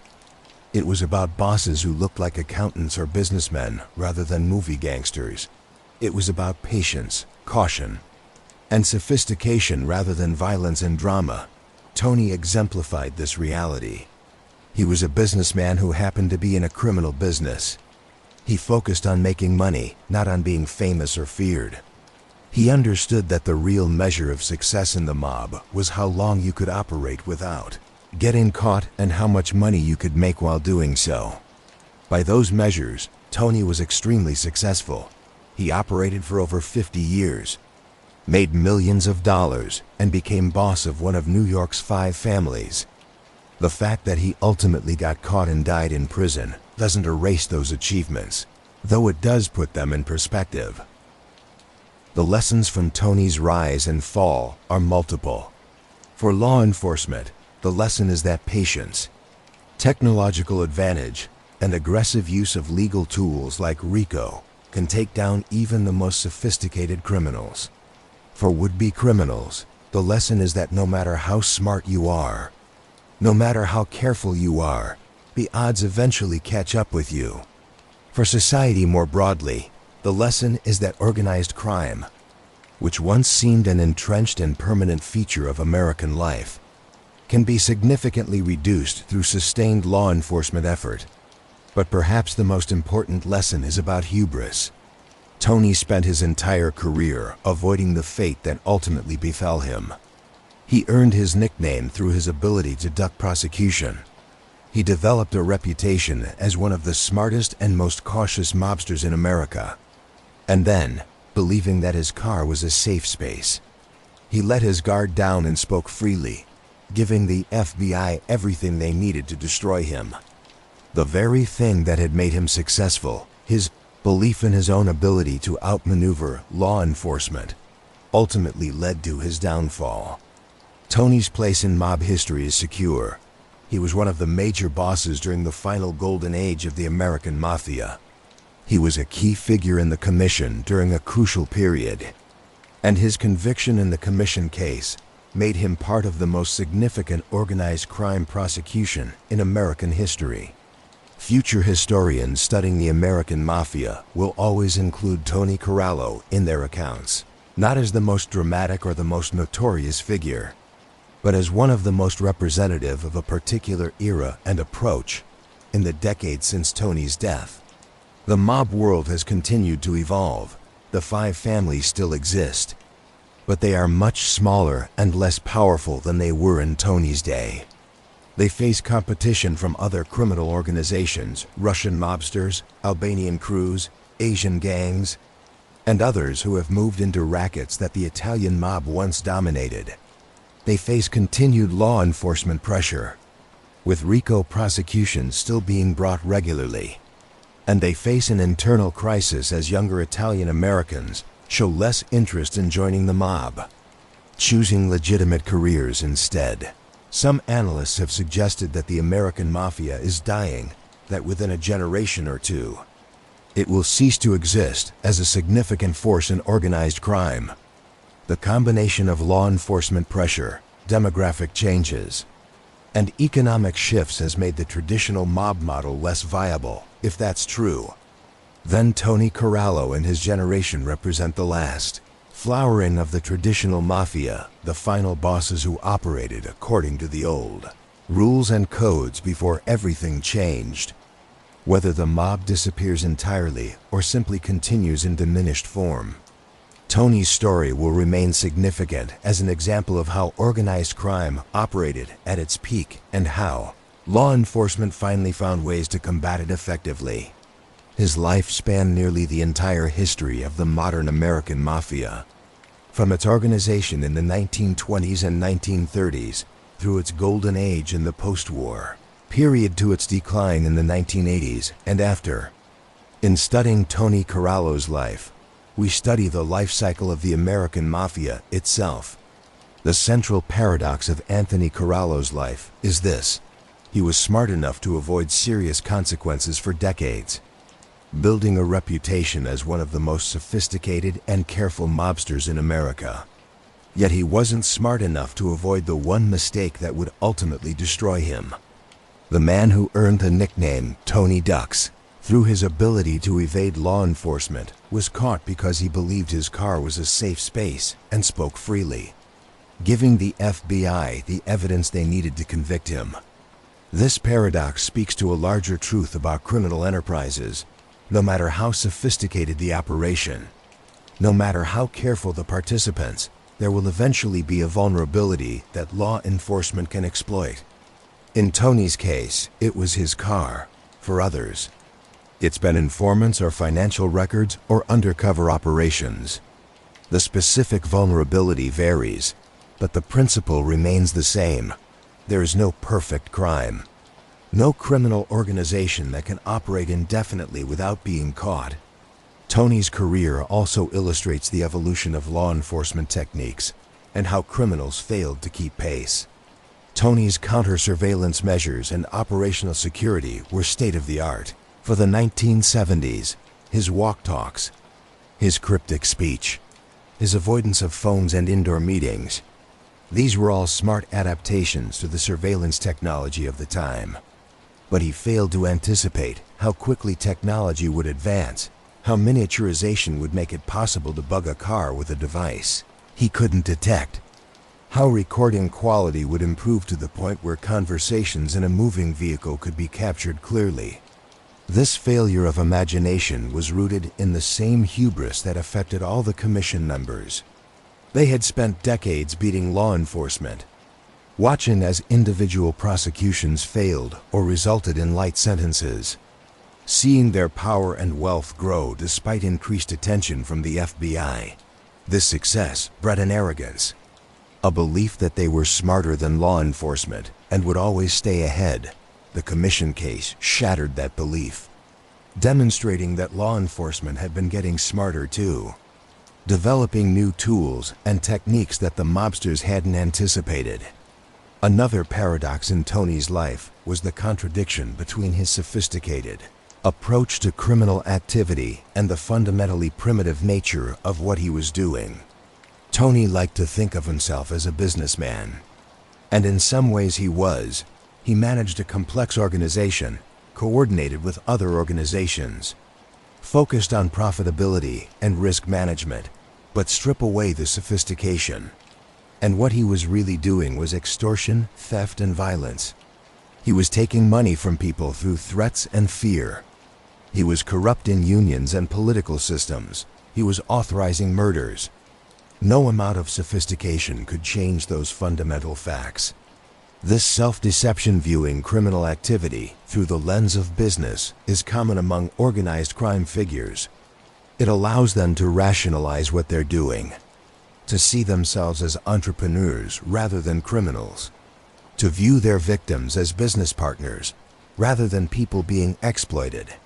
Tony was particularly skilled at this kind of rationalization, which allowed him to order murders and extortion with the same detachment that a corporate executive might display when laying off workers or closing a factory. But the analogy was false. What Tony was doing was fundamentally different from legitimate business, and the fact that he approached it in a businesslike manner didn't change its criminal nature. Tony's adherence to omerta, even when doing so meant dying in prison, raises questions about honor, loyalty, and rationality. By maintaining the code of silence, Tony was showing loyalty to an organization and a set of values that had in many ways failed him. The commission hadn't protected him from prosecution. His fellow bosses hadn't been able to prevent his conviction. The organization he had served for over 50 years couldn't do anything to help him as he sat in prison. Yet he maintained his silence, refused to cooperate, and accepted his fate. Was this honor or stubbornness? Was it loyalty or foolishness? Tony presumably believed he was upholding a code that was essential to the mob's identity and survival. But by 2000, when he died, that code was already largely dead. Dozens of made members had become informants. The mob world that Tony knew, where omerta was absolute, was gone. His refusal to cooperate was in some ways an empty gesture. It didn't protect anyone who hadn't already been exposed, didn't preserve an organization that was already broken, didn't mean anything except that Tony would die in prison rather than in witness protection. Yet there is something admirable, in a twisted way, about Tony's consistency. He lived by a code even when doing so was disadvantageous. He maintained his principles even when those principles seemed outdated and pointless. In an era where more and more mobsters were cooperating, where the code of omerta had become more of a guideline than a rule, Tony stood for something, even if what he stood for was itself morally bankrupt. The question of what made Tony successful for so long and what ultimately led to his downfall comes down to the same characteristics: his caution, his attention to detail, his constant vigilance. These allowed him to operate for decades without serious consequences. But they also made him paranoid, inflexible, and unable to adapt when circumstances changed. He had spent so long being careful about phones and indoor meetings that he failed to consider that cars might be vulnerable. 2. His security protocols were so ingrained that they became routine, and routines create patterns that can be exploited. Tony's story also raises questions about the American dream and its dark side. He was the son of poor Italian immigrants who came to America seeking a better life. In many ways, Tony achieved the American dream. He rose from poverty to wealth, gained power and influence, and provided for his family. But he did it through crime, through violence, through corrupting institutions and exploiting others. His version of the American dream was a nightmare for the people he victimized, the business owners who paid protection money, the union members whose unions were corrupted, the contractors who were extorted, the people who were murdered on his orders. This contradiction between the appearance of success and the reality of how that success was achieved is central to understanding Tony and organized crime more broadly. The mob presents itself as an alternative path to success for people who are excluded from legitimate opportunities. And there's some truth to that. Italian immigrants face discrimination, limited economic opportunities, and social exclusion in early 20th century America. The mob provided a path to wealth and power that wasn't available through legitimate means, but it was a path that destroyed communities, corrupted institutions, and left a trail of victims. Tony's success came at enormous cost to others and ultimately at great cost to himself. The comparison between Tony and other mob bosses of his era is instructive. John Gotti was flashy, loved publicity, and became a celebrity. Tony was the opposite: quiet, careful, avoiding attention. Yet both ended up in the same place: prison for life.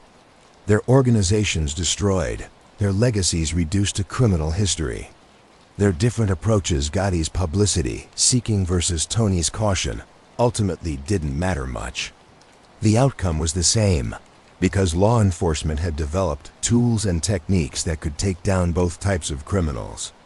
This suggests that by the 1980s, the game was essentially unwinnable for mob bosses.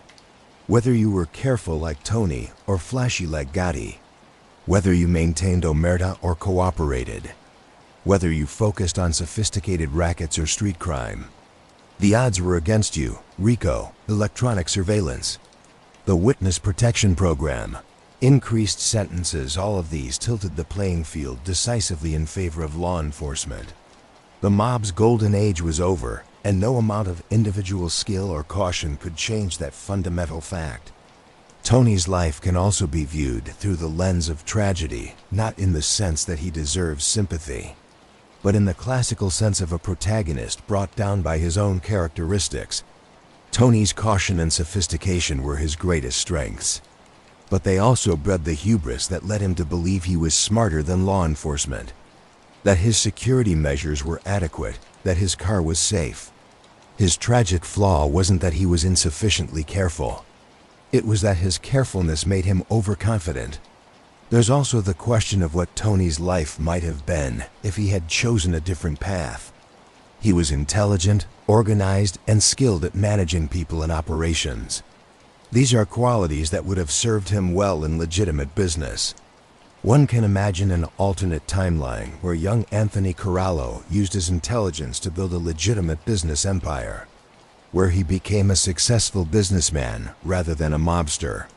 But that path wasn't available to poor Italian immigrants in East Harlem in the 1920s and 1930s, at least not in the same way that the mob was available.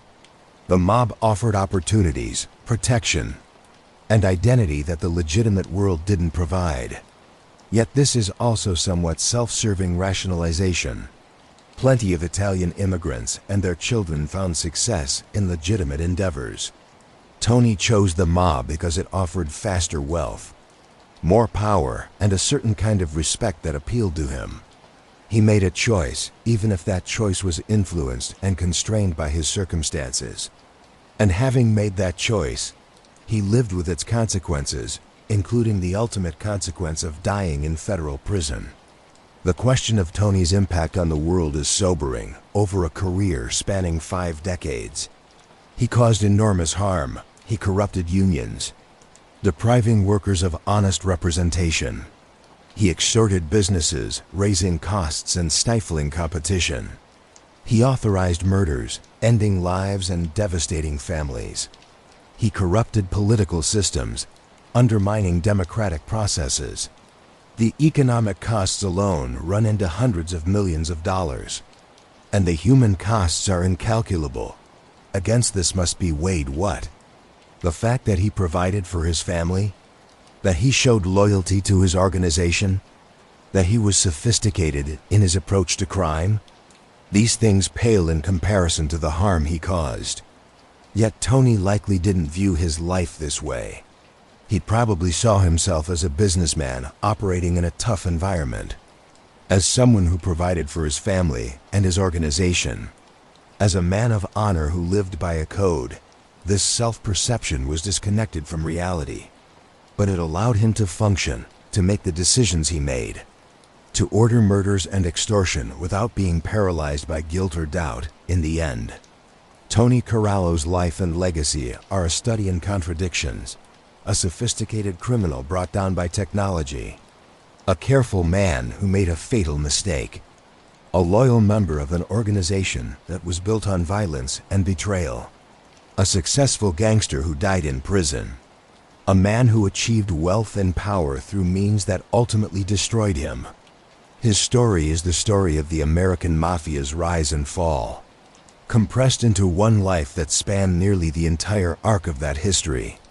Anthony "Tony Ducks" Corallo died on August 23, 2000, in a federal prison medical facility far from the East Harlem streets, where his story began 87 years earlier. He died a prisoner, convicted of racketeering, sentenced to 100 years. His empire destroyed, his family shattered, his life's work reduced to case files and criminal records. The man who had spent a lifetime ducking the law had finally been caught by his own voice, recorded by a bug in his car, played back in a federal courtroom to prove his guilt. From the tenement streets of 1913 to the federal prison of 2000, Tony's life spanned nearly the entire history of the modern American Mafia. He saw it all: prohibition and the massive profits it generated, the organization of the five families and the creation of the commission, the golden age of labor racketeering and construction control, and finally the fall of the RICO prosecutions, the electronic surveillance, the collapse of OMERT, the end of the mob as a dominant force in American life. Tony built an empire in the shadows. He controlled unions, corrupted officials, extorted businesses, and authorized murders. He sat on the commission alongside the other bosses, making decisions that affected billions of dollars in illegal activity. He made millions for himself and his family. He wielded power that legitimate businessmen could only envy. And he did it all while maintaining a low profile, avoiding publicity, and using his intelligence and caution to stay ahead of law enforcement for decades. But the streets always collect what they're owed, and for Tony, the bill came due on February 26, 1985. When FBI agents arrested him as part of the commission case, the surveillance had already been done. The evidence had already been gathered. His own words, captured by the Jaguar bug, had already condemned him. All that remained was the trial, the conviction, the sentence, and the long years in prison waiting to die. Tony's story is a cautionary tale about hubris and the limits of intelligence. He was smart enough to become a mob boss, to run a criminal empire for over a decade, to evade prosecution for most of his life. But he wasn't smart enough to anticipate that technology would advance to the point where a bug in his car could capture clear recordings of his conversations. He wasn't smart enough to realize that one vulnerability, one place where he felt secure enough to speak freely, would be enough to destroy everything he had built. His story is also a reminder that crime, even when conducted sophisticatedly and carefully, ultimately doesn't pay. Tony made millions, but he died in prison. He wielded enormous power, but that power meant nothing behind bars. He commanded respect and fear, but in the end, he was just another elderly inmate dying of old age and illness. All the money, all the power, all the respect, none of it could change the fundamental fact that he had spent his life breaking laws, hurting people, and corrupting institutions, and that society eventually caught up with him and held him accountable. For those who study organized crime, Tony's story provides lessons about how the mob operated at its peak and how law enforcement finally found ways to combat it effectively. For those interested in criminal psychology, his story illustrates how intelligent people can rationalize terrible actions and maintain a self-image disconnected from reality. For society more broadly, his story is a reminder that institutions and systems can be corrupted, that organized crime was once a major force in American life, and that sustained law enforcement effort can reduce, though not eliminate, that threat.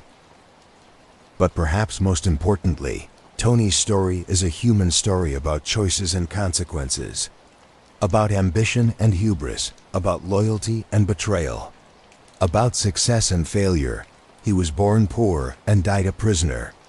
In between, he lived a life that was exciting, dangerous, profitable, and ultimately destructive. He made choices that shaped not just his own life, but the lives of thousands of others, his family, his associates, his victims, the communities affected by his crimes.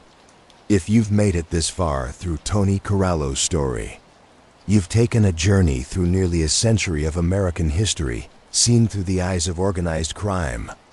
You've seen the tenement streets of East Harlem in the 1920s, the labor racketeering of the post-war era, the construction boom of the 1970s and 1980s, the commission at the height of its power, and finally the fall, the arrests, the trial, the convictions, the prison time, the death. Tony Duck spent a lifetime ducking the law, building an empire in the shadows, and trying to outsmart everyone who came after him. For decades, he succeeded. But in the end, the law caught up, the empire crumbled, and Tony died behind bars, just another elderly man who had lived too long and seen everything he built turn to dust. His legacy is complicated. A successful criminal who ultimately failed. A cautious man who made a fatal mistake. A mob boss who presided over the end of an era. The streets always collect what they're owed. For Anthony "Tony Ducks" Corallo, the bill came due in a federal courtroom in 1986, and he spent the last 13 years of his life paying it. His story is over, but the lessons remain, about crime and punishment, about intelligence and hubris, about power and its limits, about the rise and fall of the American Mafia, and about one man's journey from the streets of East Harlem to a federal prison, and finally to a grave that marks the end of an era in American criminal history.